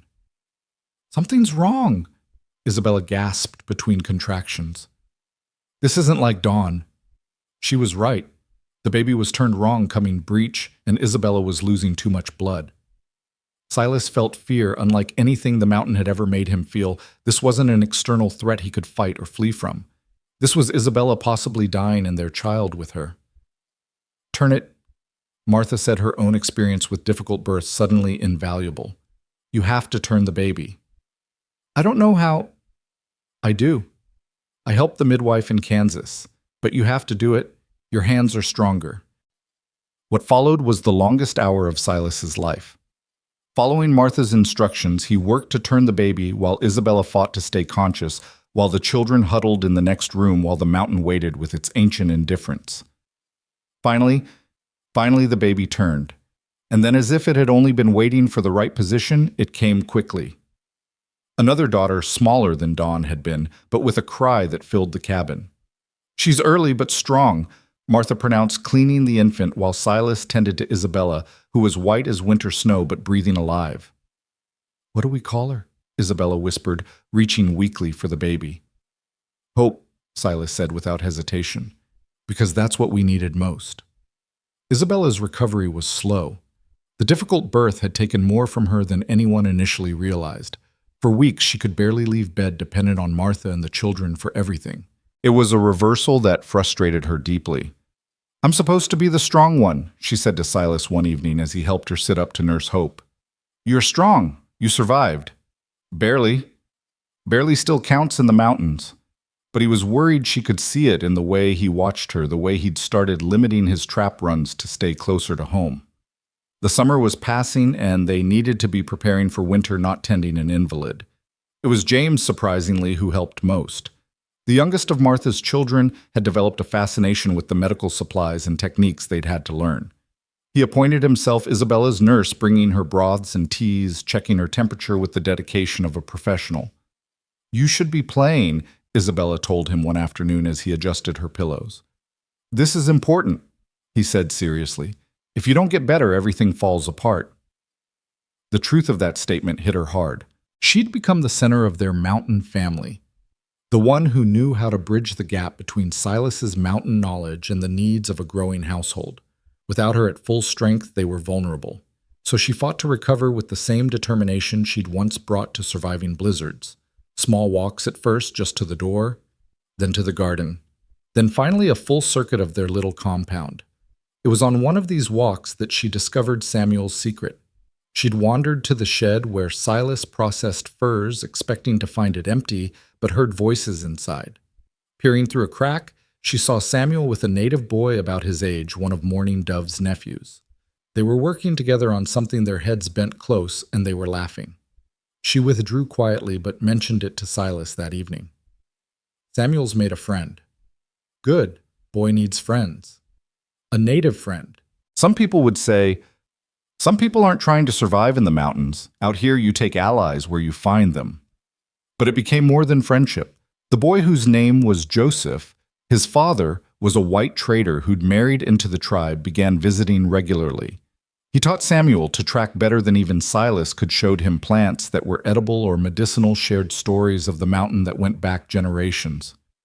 His people have been here forever, Samuel told them one night at dinner, excited by his new knowledge. They know things we're just learning. Then we should learn from them, Isabella said, seeing Martha's uncertainty. Pride won't keep us alive. Knowledge will. As Isabella grew stronger, autumn approached with its familiar urgency. But this year was different. They had more hands for the work, but also more mouths to feed. The garden had produced abundantly, but preserving it all was a monumental task. The children worked from dawn to dusk, Anna with her arms still splinted but determined to help one-handed James sorting and storing Samuel, hunting with Silas, and learning to process game. Dawn, now walking confidently, tried to help, but mostly got in the way, while Hope slept in a sling on Isabella's chest as she worked. The cabin had become a small industry of survival. Everyone with their role, everyone essential. It was during the peak of harvest that the stranger arrived. He came on foot, which was unusual enough. Most travelers had horses or mules. He was young, perhaps 25, well-dressed for the frontier, and clearly lost. "Please," he said, swaying at their door, "I need help." They took him in, of course.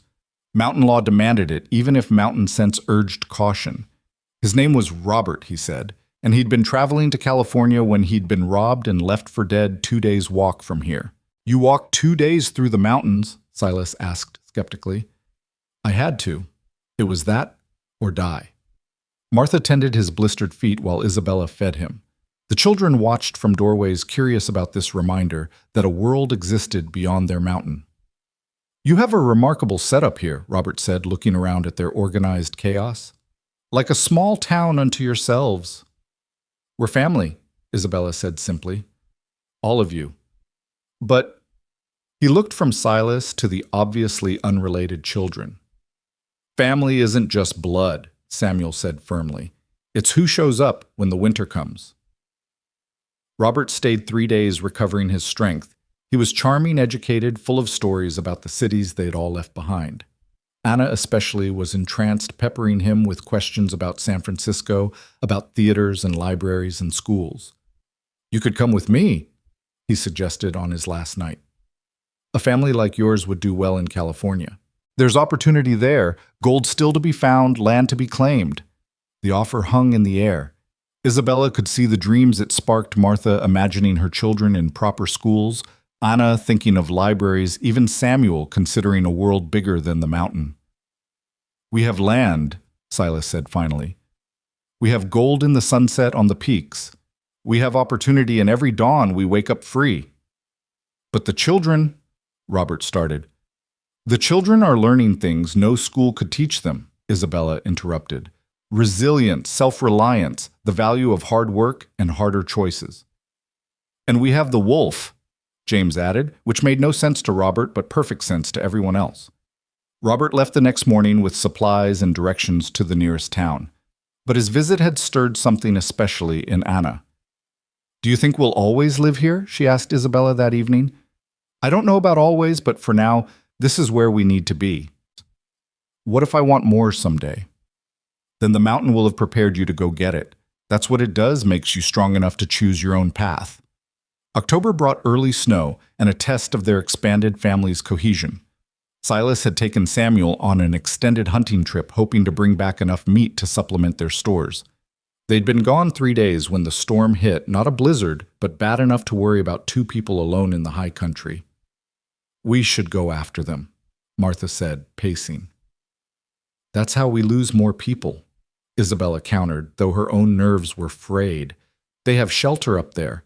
Silas knows every cave and overhang." "But Samuel's been trained by the best. Your son is tougher than you think." Still, when another day passed with no sign of them, Isabella began preparing a rescue party. She was stopped by Joseph arriving with news. "They're at our camp," he said. "Storm caught them. My uncle's helping them bring down an elk they killed." The relief was palpable. When Silas and Samuel returned the next day, hauling enough meat to last a month, they were greeted like conquering heroes. "I wasn't even scared," Samuel boasted to his siblings. Silas knew exactly what to do. "Fear would have been smarter," Silas told him. Fear keeps you careful. Were you scared? Anna asked. Silas looked at Isabella before answering. I was responsible for someone else's child in dangerous conditions. Yes, I was scared, but I also trusted our preparation and Samuel's training. November arrived with news from the outside world. Pete's last supply run before winter brought letters and newspapers that reminded them civilization still existed beyond their mountain realm. The country was changing, expanding the railroad, pushing ever westward. It'll reach here eventually, Pete warned. Maybe not this valley, but close enough. These mountains won't be this empty forever. But then we'll adapt, Isabella said. We always do. But privately she wondered, what would happen to their hard-won paradise when the world finally found it? Would Dawn and Hope grow up to see their wilderness home transformed into something unrecognizable? Worry about today. Silas told her that night, sensing her mood.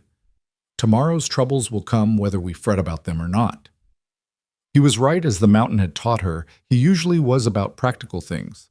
But still she found herself writing in her journal about the fear of change, the desire to preserve not just their physical space, but the life they'd built within it.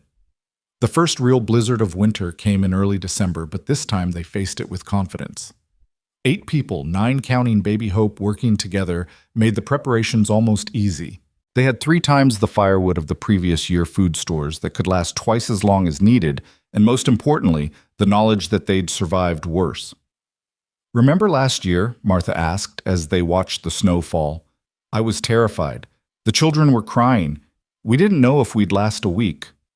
And now it just feels like winter. The blizzard lasted 4 days, but inside the cabin, life continued almost normally. Lessons were taught, meals were cooked, stories were told. Anna wrote in her journal, Samuel carved toys for his sisters, and Don James studied the medical books Isabella had traded for during the summer. It was Isabella realized exactly what she'd dreamed of when she'd first answered Silas's advertisement. A life where every action mattered, where family meant survival and survival meant family. On the 3rd night of the storm, as they all gathered around the fire, Silas surprised them by pulling out a fiddle Isabella hadn't even known he owned. Didn't know you played, she said. Haven't in years, but seems like the right time. He played mountain songs, old tunes that seemed to match the wind's rhythm. Martha sang along when she knew the words, her voice sweet and clear. The children danced, even Anna with her still healing arm. Dawn spun in circles until she fell dizzy and laughing, while Hope watched from Isabella's arms with wide, fascinated eyes. This, Isabella thought, this is wealth. This is success. This is everything I was looking for when I fled that mill. The storm cleared to reveal a world transformed once again into pristine white. But this time, instead of being trapped by it, they were prepared for it. Snowshoes had been made for everyone. Paths to essential locations were marked with tall poles. The children knew how to move safely through the drifts. We're winter people now, James announced, helping to dig out the chicken coop. Mountain people, Samuel corrected. Same thing up here, Isabella said. Christmas approached with less desperation than the previous year, but more anticipation. They had resources now for proper celebration traditions they'd begun to establish. Silas and Samuel went out to find a small pine deadwood, only never cutting a living tree unnecessarily. The children made decorations from pine cones and bright thread. Martha prepared another feast this time with help from everyone. We should invite Mourning Dove's family, Isabella suggested. Would they come? Martha asked. It's not their holiday. They're our neighbors. That makes them welcome at our table. Mourning Dove came with her husband and children, bringing dried berries and pemmican. Joseph stayed close to Samuel, the 2 boys talking quietly about plans for spring trapping. The cultural exchange was awkward at first, but Dawn broke the ice by toddling up to Mourning Dove's youngest and offering her favorite toy. Children don't see differences, Mourning Dove observed. They only learn them. Then let's not teach them, Isabella replied. The celebration lasted late into the night, 2 cultures sharing warmth against the winter, finding common ground in survival and family. When their guests left, Mourning Dove pressed a small leather pouch into Isabella's hands. For the baby, she said. Protection medicine, very powerful. Isabella didn't fully understand the native beliefs, but she understood the gift's value, acceptance, friendship. the acknowledgement that they belonged here now as much as anyone could belong to the mountain. As the year turned 1875, becoming 1876 according to the calendar, Pete had brought Isabella stood at the window watching the aurora borealis dance across the sky. The lights were particularly brilliant tonight, green and gold waves that made the snow glow eerily. "Northern lights mean change coming," Silas said, joining her. "Good change or bad?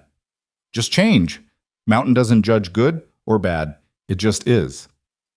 She leaned against him, feeling the solid warmth of his presence. In the room behind them, Martha was putting the children to bed. Hope slept in her cradle. Dawn had curled up with the dog they'd acquired during the summer, another mouth to feed, but worth it for the warning it provided against predators. "3 years ago you advertised for a wife," Isabella said quietly. "Seems like a lifetime." 8 women answered, 7 left. And 1 stayed, and brought 7 more lives to the mountain. 8 lives, he corrected, counting Hope. 9, she said, taking his hand and placing it on her belly once again. He looked at her in surprise. Again. "The mountain seems to make us fertile," she said with a smile. "Or maybe it's just that there's not much else to do in winter." He laughed, a sound that still surprised her sometimes with its rarity and richness. "We'll need another room. We'll need a bigger cabin entirely soon. This family seems determined to grow. Then we'll build it. In spring we'll start. Make something that can hold us all with room to spare. And if more come, if Pete brings more advertisements from people seeking what we found." Silas considered this. "Then we'll teach them what you taught me, that the mountain isn't about escaping from life, but about building a life worth living." January deepened with the kind of cold that made the logs in the cabin walls crack like gunshots, but inside warmth prevailed. Isabella had recovered fully from Hope's difficult birth, the new pregnancy progressing normally. The children had adapted so completely to mountain life that it was hard to remember they'd once been city dwellers.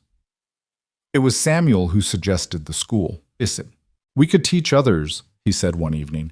"Other families might come if they knew their children could get education here." "We're not teachers," Martha pointed out. "Aren't we?" Anna looked up from her journal. "Isabella teaches us botany and medicine. Silas teaches hunting and tracking. Mother teaches arithmetic and cooking. Even James teaches he knows more about treating injuries than anyone except Isabella now." The idea took root slowly. Not a formal school, but a place of learning. They had books, a precious few, but more than most mountain dwellings. They had practical knowledge that no city school could provide. Most importantly, they had proof that children could thrive here. "It would change everything," Silas warned. "More people means less wilderness." "Or it means more people to protect the wilderness with us," Isabella countered, "to value it the way we do." They were still debating when February brought an unexpected test. The wolf that James had befriended, if a wild animal keeping careful distance could be called a friend, appeared at the edge of the clearing, but something was wrong. It was being followed by 3 other wolves, and their intent was clearly hostile. "Pack rivalry," Silas said, grabbing his rifle. "It's been expelled." "They'll kill it," James said, distressed. "That's nature." "So is protecting family," the boy said stubbornly. "And that wolf is sort of family." Before anyone could stop him, James ran outside shouting and waving his arms. The attacking wolves paused, confused by the small human's intervention. The injured wolf took the opportunity to retreat closer to the cabin. "James, get back here!" Martha screamed, but Silas was already moving, placing himself between the boy and the pack. One shot in the air was enough. The wolves melted back into the forest. But the message was clear: their strange alliance with the lone wolf had consequences. "That was foolish," Silas told James sternly. "But right," the boy insisted. "Wasn't it?" Isabella watched Silas struggle with the answer. Finally he said, "In the mountain, foolish and right aren't always different things. But next time, let the adults do the foolish, right things." The lone wolf lingered near the cabin for 3 days, recovering before disappearing again. But its presence had changed something. They were no longer just surviving alongside nature. They were interacting with it, becoming part of its complex web. "We're changing the mountain as much as it's changing us," Isabella observed to Silas. "Is that good or bad?" "It's inevitable." The question is whether we change it thoughtfully or carelessly. March brought early thaw and unexpected visitors. A young couple, the Brennans, arrived with Pete on his first supply run of spring. They'd heard about the family thriving in the mountains, news traveled even to these remote places, and wanted to learn. "We tried homesteading on the plains," Mrs. Brennan explained, "but the isolation was killing us. When we heard about your community here—" "It's not a community," Silas started, but Isabella touched his arm. "It's becoming one," she said gently, "whether we planned it or not." The Brennans stayed a week learning basic survival skills, observing the rhythms of mountain life.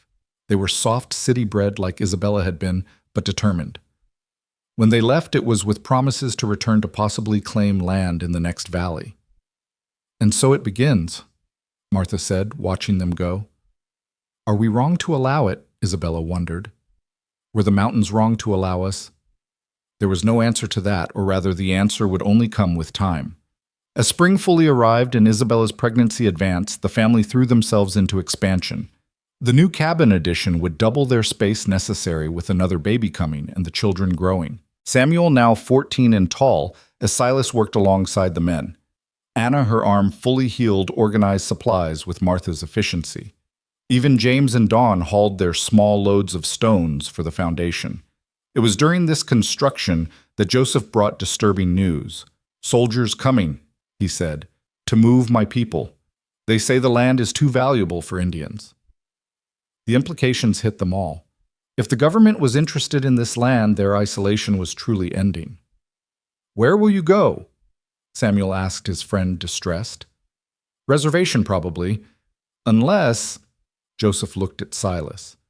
"My father says some families might scatter live quiet, like you do." "They'd be welcome here," Isabella said immediately. "We have room." "Isabella," Silas warned. "No, we came here for freedom. How can we deny that to others being forced from their homes?" The argument that night was their first real one. Silas worried about the attention harboring Native families might bring. Martha feared for the children's safety if the government came looking. But Isabella was adamant. "We're either the kind of people who help or we're not. There's no middle ground in the mountains." Finally, it was Anna who ended the debate. "If Joseph's family has to leave, Samuel will go with them. You know he will. So we can lose them both or we can fight to keep them both." The truth of it was undeniable. Samuel and Joseph had become brothers in all but blood. Separating them would break something in both boys. "Then we make room," Silas said finally, "and we face whatever comes." But what came wasn't what they expected. The soldiers passed by their valley, focused on larger settlements. Joseph's family, reading the signs, quietly relocated to the hidden canyon system north of the Harding cabin. Close enough to visit, far enough to avoid notice. "We're harboring fugitives," Martha said nervously. "We're harboring neighbors," Isabella corrected, "and learning from them." Indeed, the exchange of knowledge that summer was remarkable. Mourning Dove taught the children to find and prepare medicinal plants that Isabella had never known existed. Her husband showed Silas and Samuel hunting techniques that required no ammunition, crucial knowledge, as supplies were always limited. In return, Isabella taught letters to the native children, while Martha shared preservation techniques that improved their food storage. "It's like a school," Anna observed, "a real school, where everyone teaches and everyone learns." "The mountain school," James said, and the name stuck. By late summer, Isabella was heavily pregnant again, and the expanded cabin was nearly complete. It was then that the Brennans returned as promised, with 2 other families in tow. The Morgans had 3 children, the Smiths had 5. All were seeking what the Hardings had found: a life of purpose and freedom in the mountains. "We can't house them all," Silas said, though his tone was more resigned than angry. "We don't need to. We teach them to house themselves," Isabella replied. What followed was the busiest autumn of their mountain life. 3 new cabins were raised in the valleys nearby, close enough for mutual aid, but far enough for privacy. The children ran in packs, now learning from each other. The adults shared labor barn raisings, harvest gathering hunting parties that were far more successful with multiple participants. "It's still not a town," Silas insisted one evening as they watched the smoke from multiple chimneys rise into the sunset. "No," Isabella agreed. "It's better. It's a community of choice, not circumstance." Her third mountain child came with the first snow, a boy this time born easily with Martha attending and Mourning Dove providing herbs for pain. They named him Silas Jr., though he quickly became known as Wild for his habit of crying only when brought indoors. 3 children born to the mountain, Isabella said, nursing Wild while watching Dawn and Hope play. They'll never know what we left behind. Is that good or bad, man? Martha asked. It's free, Isabella said. They're free to become whatever the mountain and their own strength allow. Winter came gentler that year, or perhaps they were all just better prepared for it. The multiple families provided security. If one ran low on food, others could share. If someone was injured, help was nearby. The children attended lessons in the largest cabin, learning from whoever had knowledge to share. We've created something new, Isabella wrote in her journal. Not a recreation of the cities we fled, but not isolation either. We're proving that community doesn't require surrender of independence, that civilization doesn't require the crushing of spirit. Christmas that year felt like a harvest celebration of souls rather than crops. 15 children now ran through the snow between cabins, their laughter echoing off the mountain walls. The adults had pooled resources for a feast that would have seemed impossible just 2 years earlier. Even Joseph's family joined carefully after checking that no strangers were present. We've become what I fled, Martha said to Isabella as they watched the children perform a nativity play Anna had written. A community, obligations, expectations. No, Isabella corrected, bouncing Wild on her knee while Hope clung to her skirts. You fled being trapped. Here every obligation is chosen. Every expectation is earned. We could leave tomorrow if we wanted, but we don't want to. That's the difference. That's everything. The winter passed with only minor crises. A broken leg when Tom Morgan fell from his roof, a chimney fire at the Smiths that required everyone's help to contain a particularly aggressive mountain lion that stalked the valleys for 3 weeks before Silas and the other men finally drove it off. Each challenge was met collectively, strengthening the bonds between families. Spring of 1877 arrived with troubling news from the outside world. Pete brought newspapers full of conflict, Indian wars, railroad expansion, mining companies claiming whole mountains. The frontier was closing, civilization advancing like a tide. They'll come here eventually, Robert Smith said at a community meeting in the Harding cabin. Question is, do we try to stop them or manage them? How do you manage a flood? Tom Morgan asked bitterly. He'd come to the mountains after losing his farm to a railroad company's legal manipulations. You build channels, Isabella said thoughtfully. Direct the flow where it does the least damage. What are you suggesting? Silas asked, though he could see her mind working. We make this place valuable for what it is, not what it could be exploited for. We establish ourselves as the authorities here before someone else does. The idea seemed abstract until Isabella explained further. They could establish a formal settlement, file proper claims, create a structure that would protect their way of life rather than destroy it.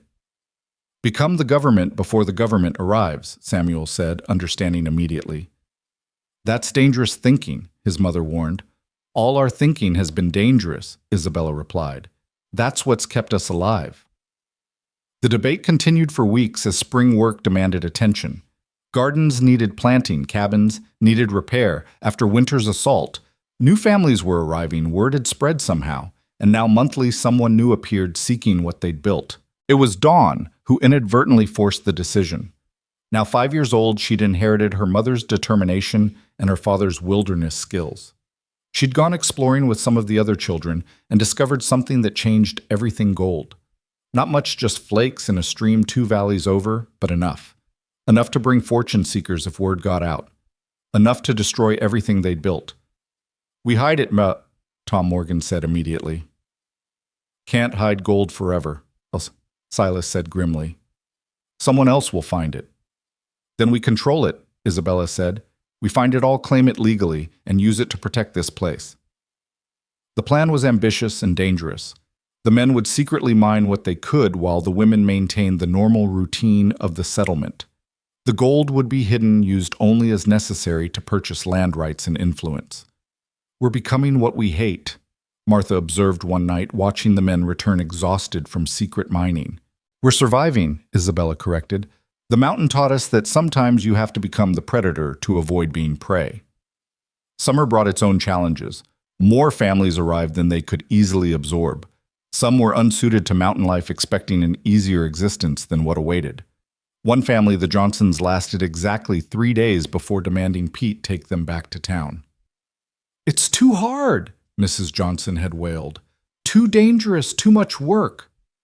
"Yes," Isabella had replied simply. "That's the point." But others stayed, learned, adapted. By August, their settlement, still unnamed, officially consisted of 12 families.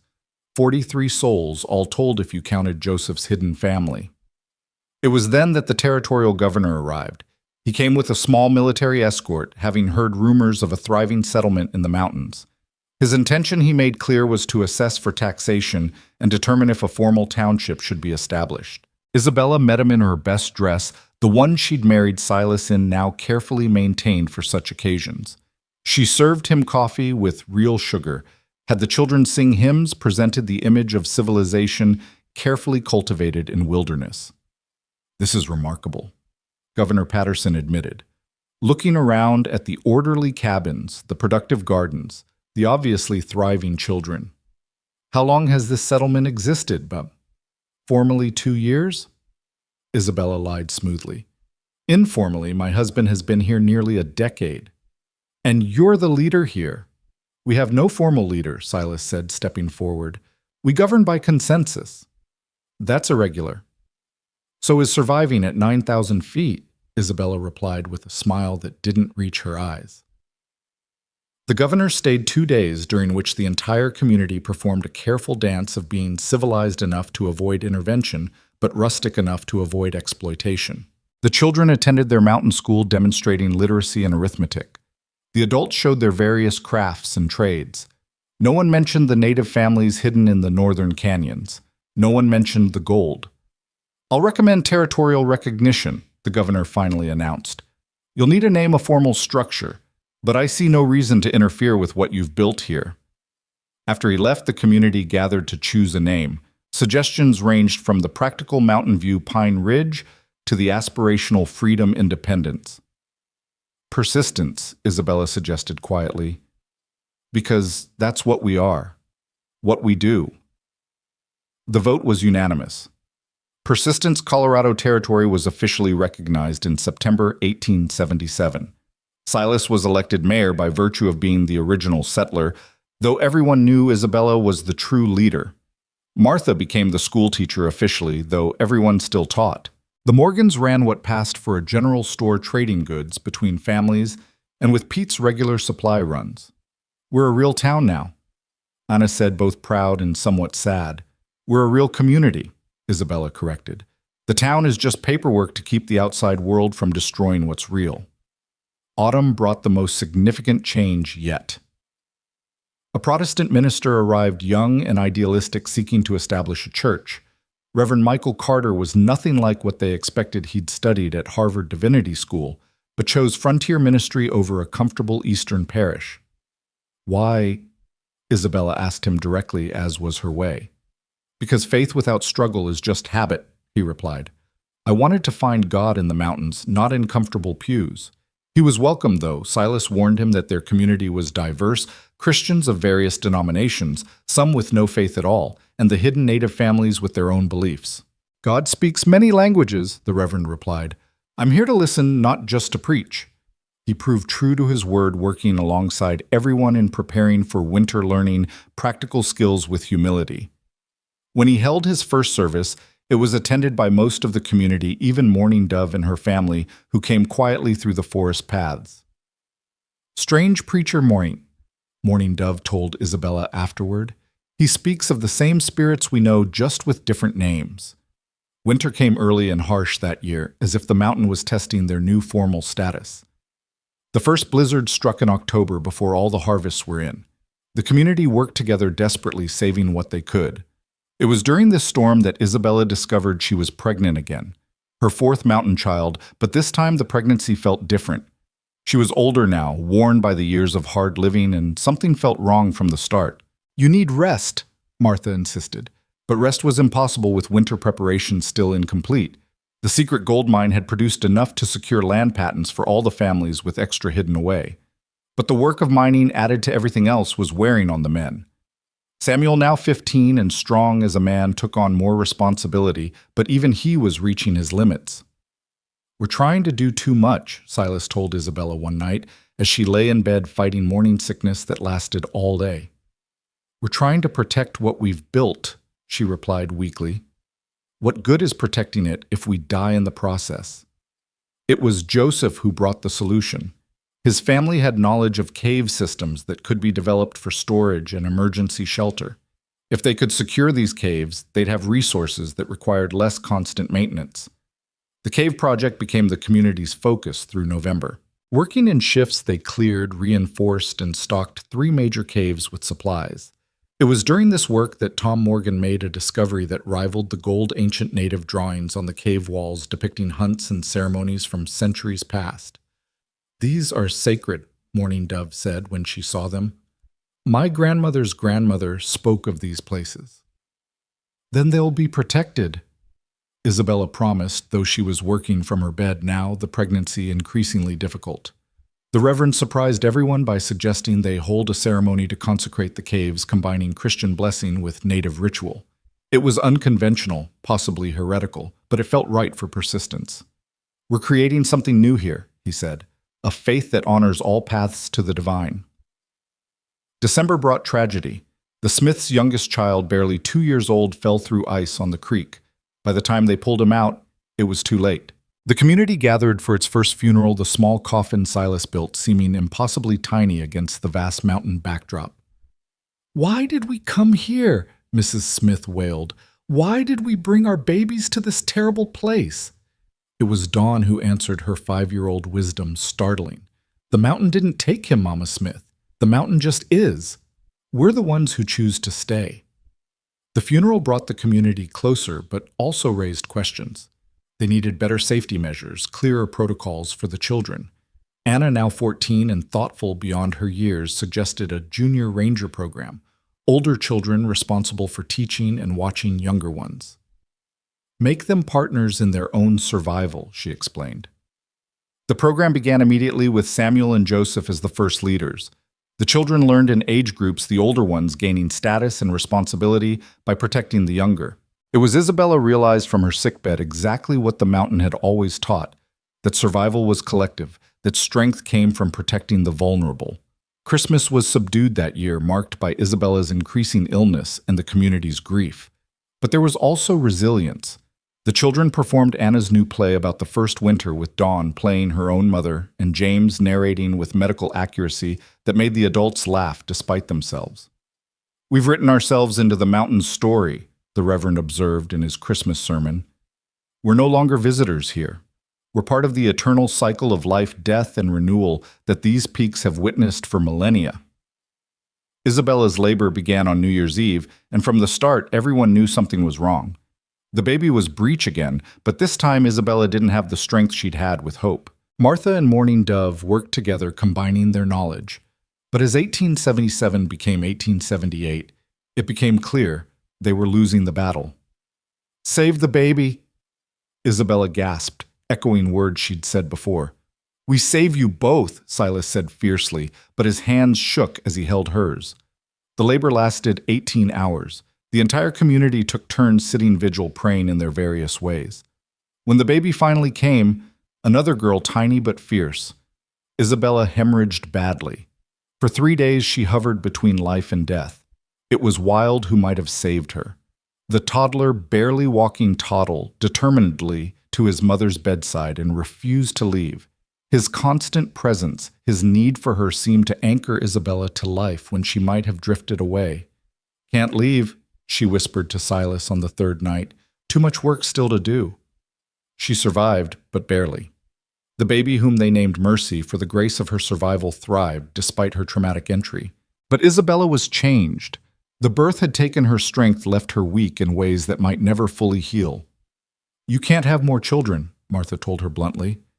"Your body won't survive it." Isabella nodded, understanding. 4 mountain children. Dawn the fearless, Hope the determined, Wild the untamed, and Mercy the fighter. It was enough. More than enough. Recovery took months. Isabella had to learn to delegate, to trust others with responsibilities she'd always handled. Anna took over much of the household management. Samuel became Silas's true partner in providing for the expanded family. Even the younger children stepped up. James with his medical knowledge, Dawn with her wilderness skills that surpassed some adults. Spring came like a resurrection. Isabella took her first walk to the garden plot, leaning heavily on Silas, and found it already prepared for planting. The community had done the work, each family taking a section, ensuring the Hardings wouldn't fall behind despite Isabella's illness. "This is what we built," Martha said, watching the orchestrated effort. "Not just cabins and gardens, but connections that hold even when individuals falter." "Especially then," Isabella corrected. The territorial government sent an inspector that spring concerned about reports of unregistered residents. Someone had apparently noticed the smoke from Joseph's family's hidden camps. The community rallied, creating a careful fiction that satisfied the official without revealing the native families. "You're playing a dangerous game," the inspector warned Silas privately. "Life at 9,000 feet is always dangerous," Silas replied. "We choose our risks carefully." The inspector left with a report that praised persistence for its organization and productivity, while noting nothing irregular about its population. The community celebrated quietly, understanding they'd passed a crucial test. Summer brought unexpected abundance. The gardens, now managed collectively, produced more than ever. The Children's Ranger program had reduced accidents to nearly zero. The gold mine worked carefully and secretly yielded enough to purchase more land, securing the valleys around them from outside exploitation. It was Anna who suggested the next evolution. Now 15, she'd been corresponding with schools in Denver through Pete's mail service. "We could offer something unique," she proposed. "A mountain school where city children could learn wilderness skills, self-reliance. We could charge tuition, use it to support the community." "Turn our life into a business?" Silas asked skeptically. "Turn our knowledge into security," Anna corrected. "If we're valuable to the outside world, they're less likely to destroy us." The debate was fierce. Some saw it as selling out, others as selling their souls. But Isabella, still weak but mentally sharp as ever, saw the wisdom. "We control the terms," she said. "We choose the students. We teach what matters, not what's fashionable. And we use their money to protect what we've built." The Persistence Mountain Academy was established in July 1878 with Anna as assistant director despite her youth, and the Reverend as nominal headmaster to satisfy outside expectations.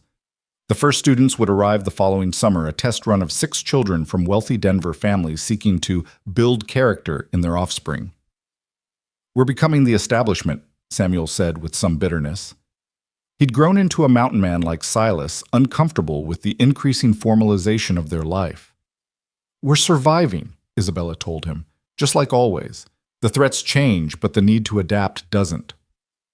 August brought a crisis that proved her point. A mining company had filed claims on the northern canyons, exactly where Joseph's family lived. The legal battle would be expensive, but the hidden gold made it possible. "We're buying their land for them," Tom Morgan said at the community meeting. "Land that was theirs for generations." "We're keeping it from being destroyed," Isabella countered. "Justice would be them keeping it freely. This is just survival." The land was purchased through a shell company the Reverend helped establish his Harvard education, proving useful in unexpected ways. Joseph's family could stay now hidden in plain sight as caretakers of privately owned land. As autumn approached, Isabella felt strong enough to resume her full duties. She stood at the window of the expanded cabin one evening, watching the smoke rise from multiple chimneys, listening to children playing between the houses, seeing men and women working together on collective projects. "It's not what you expected when you answered that advertisement," Martha said, joining her. "No," Isabella agreed. "It's more, so much more." "Do you ever regret it?" "The isolation we've lost." Isabella considered, thinking of that desperate woman she'd been in Lawrence, Kansas, seeing no future but grinding servitude. Thinking of the 7 brides who'd fled before her, unable to see past the hardship to the freedom beyond. "The 8th bride," she mused, "lucky number 8. "You still haven't answered," Martha pressed. "I regret nothing," Isabella said firmly. Every hardship, every loss, every compromise we've made to protect this place, it's all been worth it. Because look what we've built." She gestured out the window where Dawn was teaching younger children to track rabbits, where Hope was helping Anna with letters, where Wild was following Silas with determined toddler steps, where Mercy slept peacefully in her cradle. "We've built a life that's truly ours," she continued. "A place where children grow up free, but not wild, where different peoples can coexist, where the measure of someone is their contribution, not their breeding or wealth." The first snow came early, dusting the peaks while the valleys still held autumn color. The community gathered for Harvest Festival, a tradition they'd started the previous year. Tables were set up between the cabins, laden with the fruit of their collective labor. The Reverend offered a blessing that honored all faiths. Mourning Dove's family sang traditional songs. The children performed plays and recitations. Even Silas, normally taciturn in groups, told stories of his early years alone in the mountains. "You've all become the family I never thought I'd have," he said simply, and Isabella saw tears in the eyes of hardened frontier folk. As the evening progressed, Pete arrived with unexpected guests, the Brennans, the first family who'd learned from them returning with their own success stories, and 3 other families interested in joining the community. "You've started something," Mr. Brennan told Isabella. "Word spreading about persistence, about a place where people can build the life they choose. The territorial government's watching," his wife added quietly. "Some approve, some don't. You're an experiment they're not sure how to classify."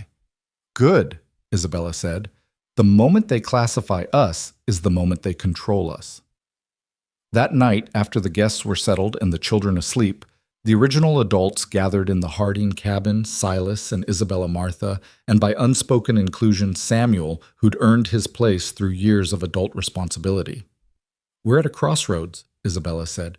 "We can stay small, hidden hope the world continues to ignore us.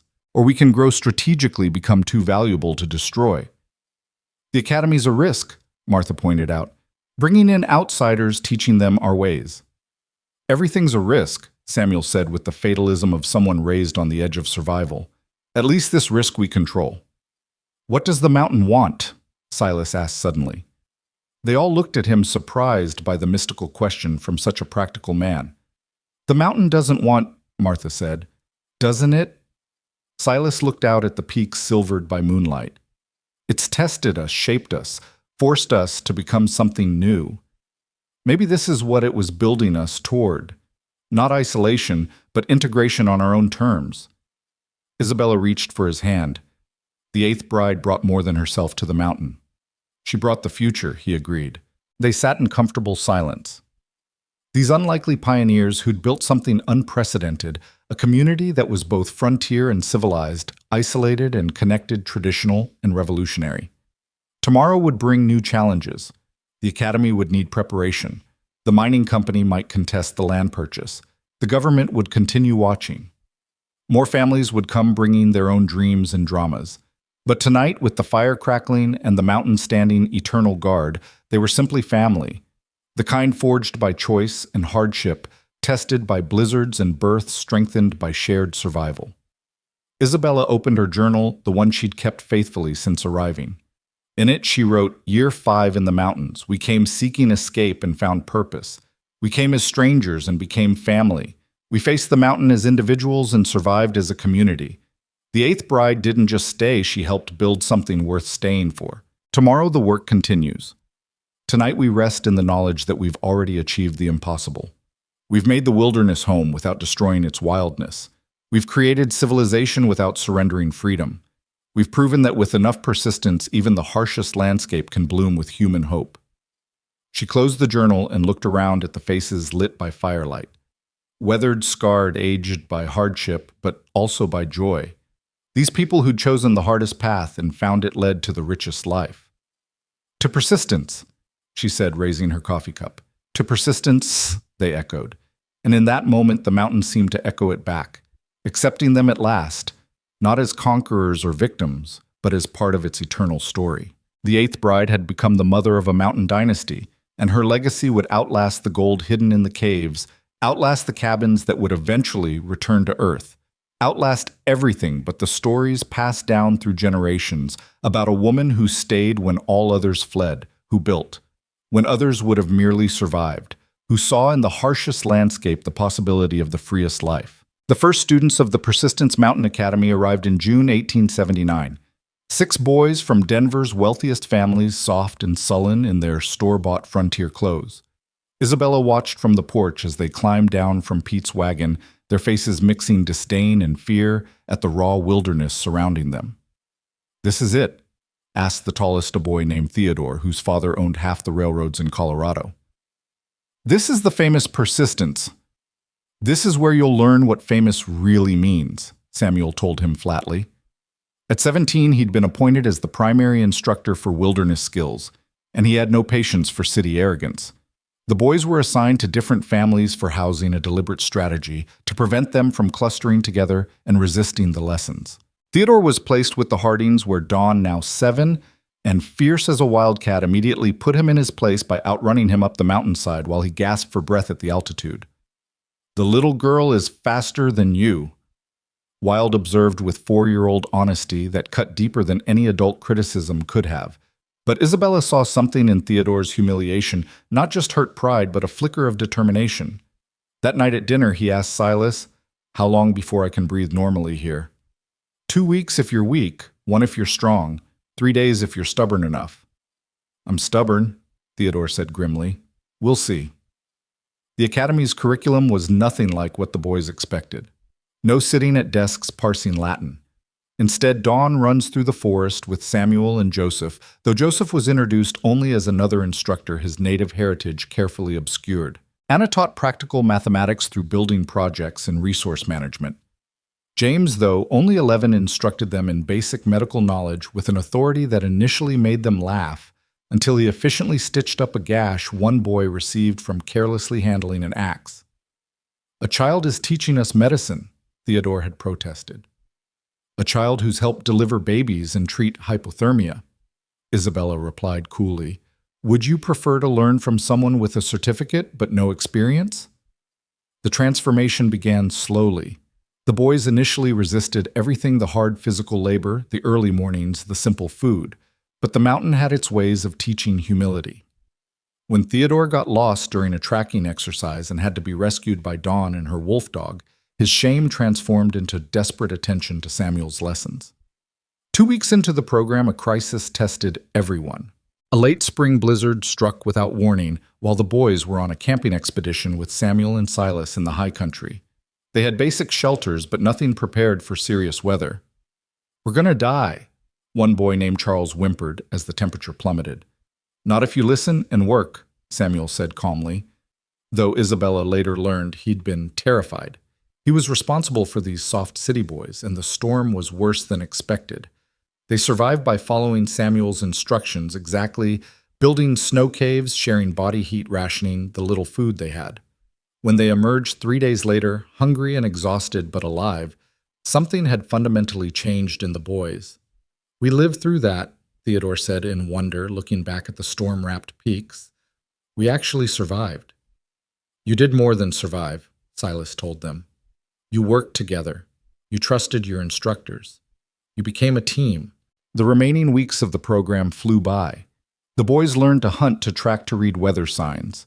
More importantly, they learned the deeper lessons Isabella had hoped to teach: self-reliance paired with communal responsibility, strength through hardship, the value of practical knowledge over social standing. Theodore's transformation was the most dramatic. The railroad prince became Samuel's shadow, absorbing every lesson with intense focus. By the program's end, he could start a fire and rain-track deer through dense forest. And most impressively, he'd help Dawn teach the younger Persistence children basic knots and shelter construction. "I want to stay," he announced the night before Pete was due to take them back to Denver. "You can't," Isabella told him gently. "You have a life waiting responsibilities." "That's not life. This is life." "Then take this life back with you. Show others what you've learned. Change things from within." The boy looked at her with eyes that had aged years in 2 months. "You're asking me to be the 8th bride in reverse, to stay in the city when I want to flee." Isabella smiled at his perception. "I'm asking you to be a bridge between our worlds. We'll need bridges if Persistence is going to survive." The boys left with tears promises to return, and most surprisingly, with a petition they'd written themselves recommending the academy to their father's business associates.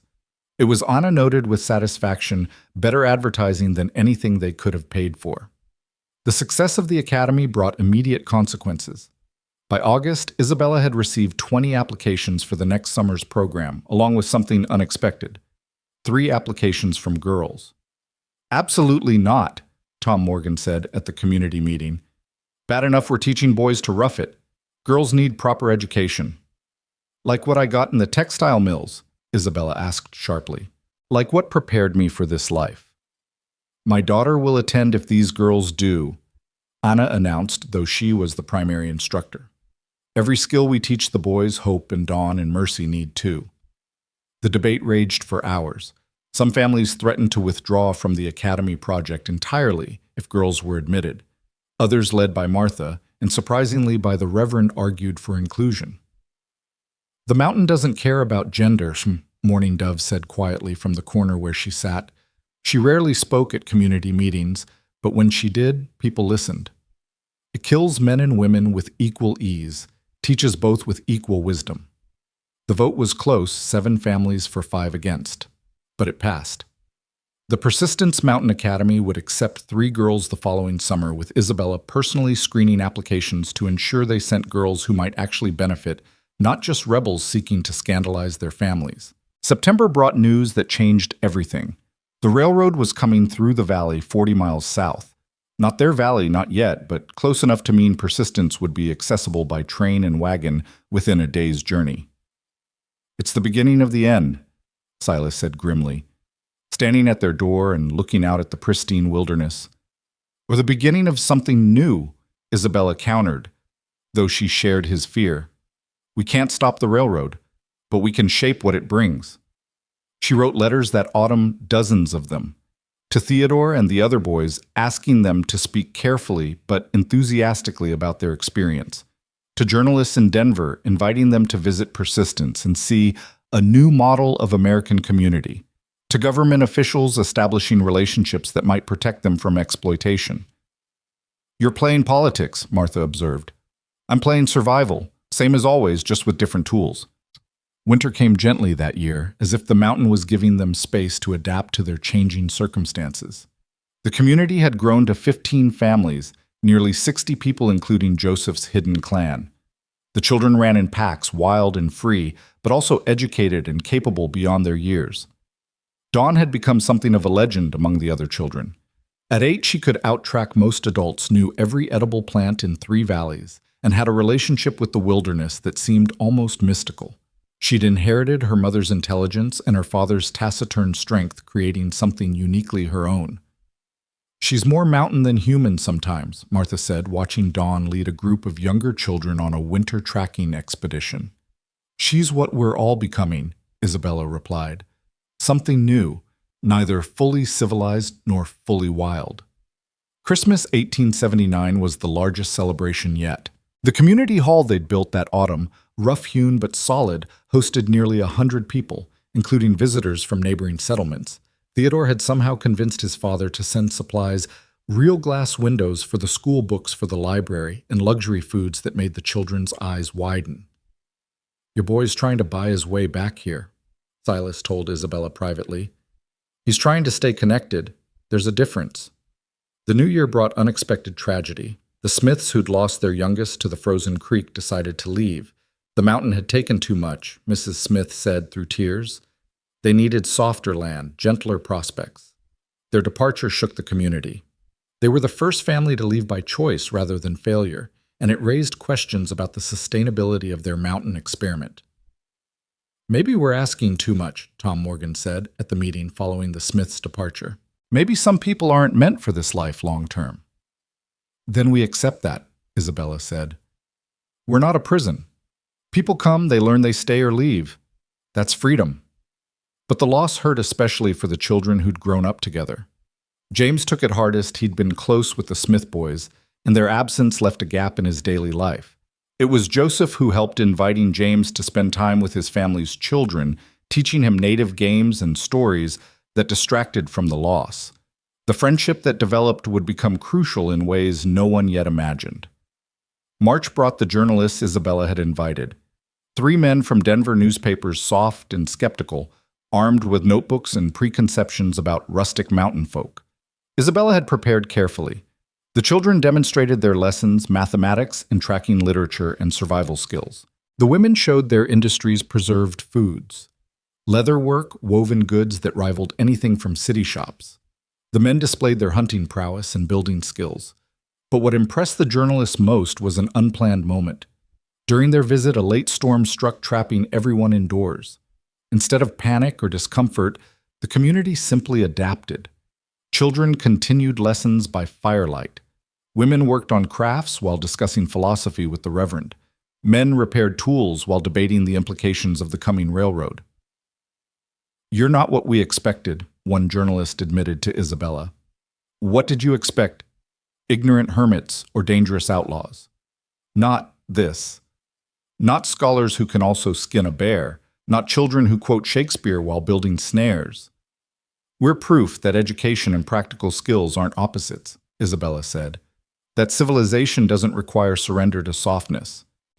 The articles that resulted were better than Isabella had hoped. They portrayed persistence as a bold experiment in American living, a place where the frontier spirit evolved rather than died. Applications for the academy tripled. More families inquired about settling. But fame brought danger. That spring, a group of men arrived claiming mining rights to the northern canyons, exactly where the secret gold deposits were, exactly where Joseph's family lived.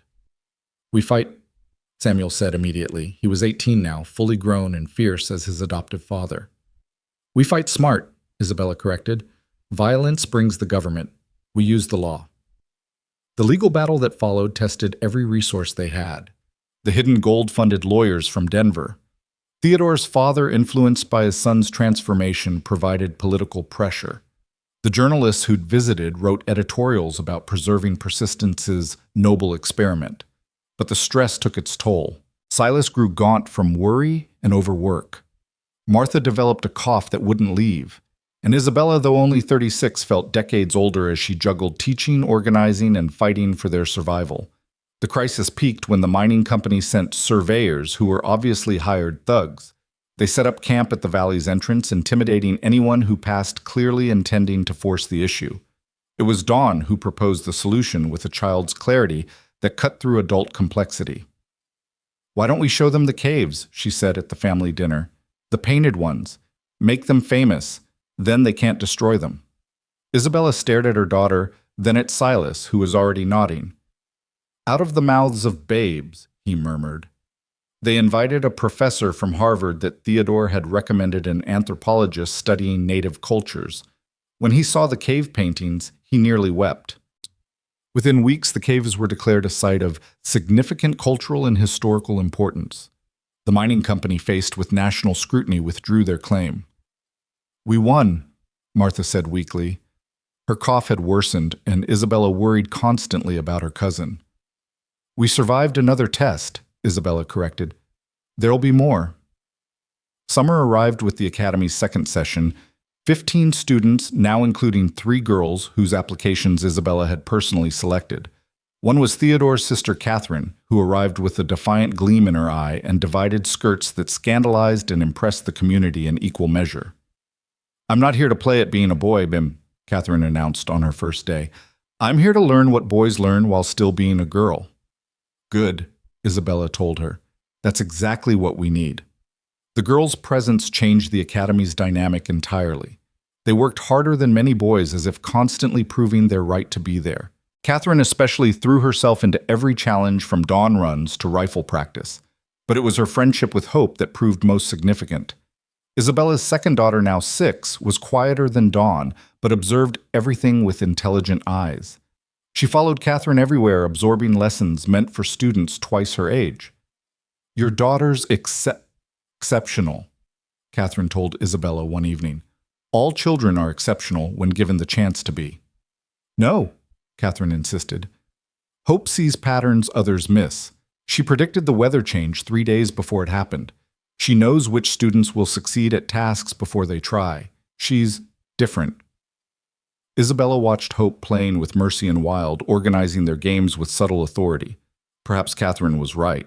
Each of her mountain children seemed to have developed unique gifts. Dawn's wilderness mastery, Hope's uncanny perception, Wild's fearless physical prowess, and Mercy, though only two, already showing a talent for music, singing mountain songs in perfect pitch. The mountain shapes us all differently, Isabella said finally. August brought another evolution. The railroad company, having completed the Southern Line, offered to build a spur to persistence for a percentage of academy fees and trading rights. The community meeting lasted all night. Some saw it as salvation, easier supplies, more students' connection to the wider world. Others saw it as destruction, the end of their isolation, the beginning of exploitation. "We're voting on who we become," the Reverend said as dawn approached. "Do we stay small and pure and probably get overwhelmed eventually? Or do we engage with the world and risk corruption?" "We engage," Isabella said firmly, "but on our terms.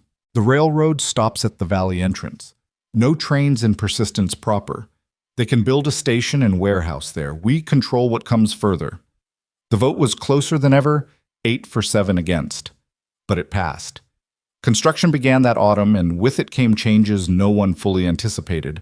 Workers flooded the lower valley, bringing money, but also trouble.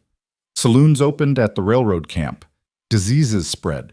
2 Persistence teenagers, lured by easy money, left to work construction and came back changed, hardened in ways that worried their families. "We're losing ourselves," Martha said from her sickbed. The cough had become consumption, though no one spoke the word aloud. "We're adapting," Isabella insisted, but she too worried. The community's children were growing up with opportunities their parents never had, but also with temptations and corruptions that mountain isolation had previously prevented. It was Samuel who proposed a radical solution. Now 19 and married to a girl from one of the newer families, he suggested formalizing what they'd always done informally, creating a council of elders to guide Persistence through the changes. Not to rule, he clarified, to preserve, to ensure we remember why we came here even as we change. The council was established with 7 members, Silas and Isabella. The Reverend Tom Morgan. Mourning Dove. Though her membership was kept secret from outsiders, and 2 members from newer families. They met monthly to address challenges and plan for the future. Their first major decision was to establish the Persistence Trust, a legal entity that would hold land in common, preventing individual families from selling to outside interests. It was revolutionary for the time, possibly illegal, definitely controversial. "You're creating a commune," one of the newer settlers accused. "We're creating a community that can't be bought," Isabella corrected. Winter came with the railroad nearly complete and Martha dying. Isabella spent every possible moment with her cousin, the woman who'd risked everything to bring her children to the mountain. "I'm scared," Martha admitted one night as snow fell softly outside. "Of dying, of leaving them, the children. They still need me." Isabella held her hand, feeling the bones through thin skin. "They have all of us. And they have what you taught them: strength, resilience, the knowledge that they can survive anything. Even losing their mother, even that, because you showed them how to live fully even when loss is certain." Martha died on December 15, 1880, as the first train whistle echoed through the valley. The entire community gathered for her funeral, even Joseph's family emerging from hiding to pay respects. Samuel, now a man, wept like a child. Anna stood stoic, her journal clutched to her chest. James, 16 and planning to study medicine in Denver, spoke about how his mother had saved them all by having the courage to leave Kansas. "She brought us to the mountain," he said simply, "and the mountain made us who we are." After the funeral, Isabella found herself standing with Silas at Martha's grave, looking out over the valley where smoke rose from dozens of chimneys, where the railroad was bringing the world to their doorstep, where everything was changing faster than seasons. "Are we still us?" she asked. "Is Persistence still what we dreamed?" Silas was quiet for a long moment, watching their children. Dawn teaching. Catherine advanced tracking despite the snow, Hope organizing the younger children's games with quiet authority, Wild and Mercy building snow forts with architectural precision that belied their ages. "We're more," he said finally, More complicated, more connected, more challenged, but still us. The new year of 1881 brought the first full trainload of visitors, not just academy students, but tourists drawn by the articles about Persistence's authentic frontier experience. The community had to decide quickly how to handle them. We could shut them out, Tom Morgan suggested. Or we could control what they see, Isabella countered. Give them enough authenticity to satisfy them while protecting what matters. They created Persistence's first tourism program, carefully guided experiences that showed visitors the beauty and challenge of mountain life without exposing the community's deeper workings. Dawn, despite her youth, became one of the best guides able to enchant city folk with her wilderness knowledge while keeping them safely away from sacred spaces. Theodore returned that spring, not as a student, but as a teacher. He'd convinced his father to let him spend a year in Persistence, allegedly, to study their business model, but really to be part of the community he'd never stopped missing. "You've changed everything," he told Isabella, looking at the bustling valley. "Everything changes. We just try to direct the current." His presence helped bridge the gap between Persistence and Denver society. He translated mountain wisdom into terms city people could understand, defended the community against those who would exploit it, and surprisingly fell in love with Anna, now 20 and formidable in her quiet intelligence. But growth brought conflict. Some newer families didn't understand or respect the community's founding principles. They wanted individual land ownership, fewer communal obligations, more conventional education for their children. The division came to a head during the spring community meeting. A man named Harrison, who'd arrived the previous year with money and ambition, stood to challenge the entire structure. "This isn't America," he declared. "This is some socialist experiment that denies people their rights to property and profit." "This is exactly America," Isabella responded, standing despite her exhaustion from managing the growing academy. "Americans choosing freely how to live, creating something new, rather than accepting what's handed down. You're holding everyone back with your rules and councils and trusts. Then leave," Dawn said suddenly from where she sat with the other children. At 10, she rarely spoke at meetings, but when she did, her words carried weight. "No one's forced to stay in Persistence, but if you stay, you accept what we've built." The confrontation might have escalated, but Hope quiet. Hope, who saw patterns others missed, spoke up. "Mr. Harrison's been corresponding with the mining company," she said calmly. "He's planning to claim the North Canyon land through his wife's maiden name to circumvent the trust." The revelation exploded through the meeting. Harrison exposed left Persistence that night and never returned. But the incident revealed the vulnerabilities in their system. "We need more than trust and goodwill," the Reverend said afterward. "We need legal structures that can withstand challenge." Isabella spent that summer working with lawyers to strengthen the Persistence trust, making it ironclad against individual defection or external manipulation. It was exhausting work that took her away from her children more than she liked, but necessary for their future. The academy had grown beyond anything imagined 30 students that summer, with a waiting list twice that long. They'd had to build dormitories, hire additional instructors, formalize the curriculum. What had begun as survival education had become something unique, a school that created capable, confident young people equally comfortable in wilderness and civilization. Catherine, Theodore's sister, had stayed after her student session ended, becoming an instructor herself. She and Anna developed the girls' program into something revolutionary, teaching not just wilderness skills, but leadership independence, the radical idea that women could be as capable as men in any arena. "You're creating revolutionaries," a visiting parent complained to Isabella after seeing his daughter split wood and discuss philosophy with equal enthusiasm. "We're creating complete human beings," Isabella replied. As autumn approached with its familiar urgency of winter preparation, Isabella realized their community had reached another crossroads. They were no longer isolated pioneers, but a small town with influence beyond their valleys. The question was what to do with that influence. It was Wild, her third child, who inadvertently provided direction. At 6, he'd inherited his father's tracking skills, but combined them with an artistic eye no one expected. He'd begun drawing the animals he tracked, creating detailed sketches that captured not just appearance, but essence. "These should be in books," Catherine said, looking at his drawings. "Children in cities should see what real wilderness looks like."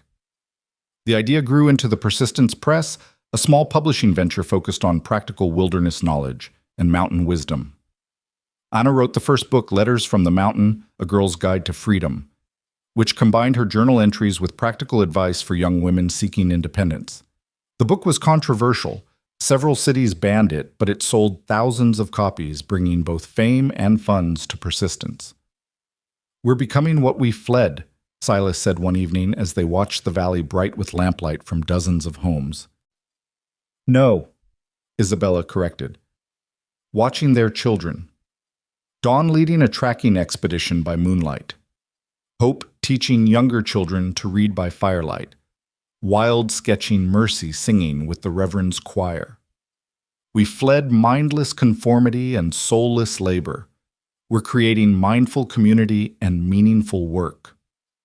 December brought the 5th anniversary of Martha's death, marked by the opening of the Martha Chen Memorial Library, the community's gift to her memory built with Academy funds and stocked with books from around the world. James, now a qualified doctor, returned from Denver to run the community's first real clinic in the building's lower floor. "She would be amazed," Anna said, at the dedication tears streaming down her face. "She would be proud," Isabella corrected, holding Mercy's hand as the 7-year-old placed flowers at her aunt's portrait. That night, as snow began falling with serious intent, the original families gathered in the Harding cabin as they did each anniversary. The space seemed smaller now, with all the children grown or growing with new faces added through marriage and birth. "Tell us the story," Hope requested, as she did every year, "about the 8th bride." Isabella smiled, pulling her daughters close, while Dawn sat at Silas's feet. Wild sketched in the corner, and the extended family settled in to listen. 7 brides had fled these mountains. She began the familiar words, carrying new weight with each telling. Each one lasting less than a week before the savage isolation broke them. But as she told the story, Isabella realized it had changed. It was no longer just about a woman who stayed when others fled.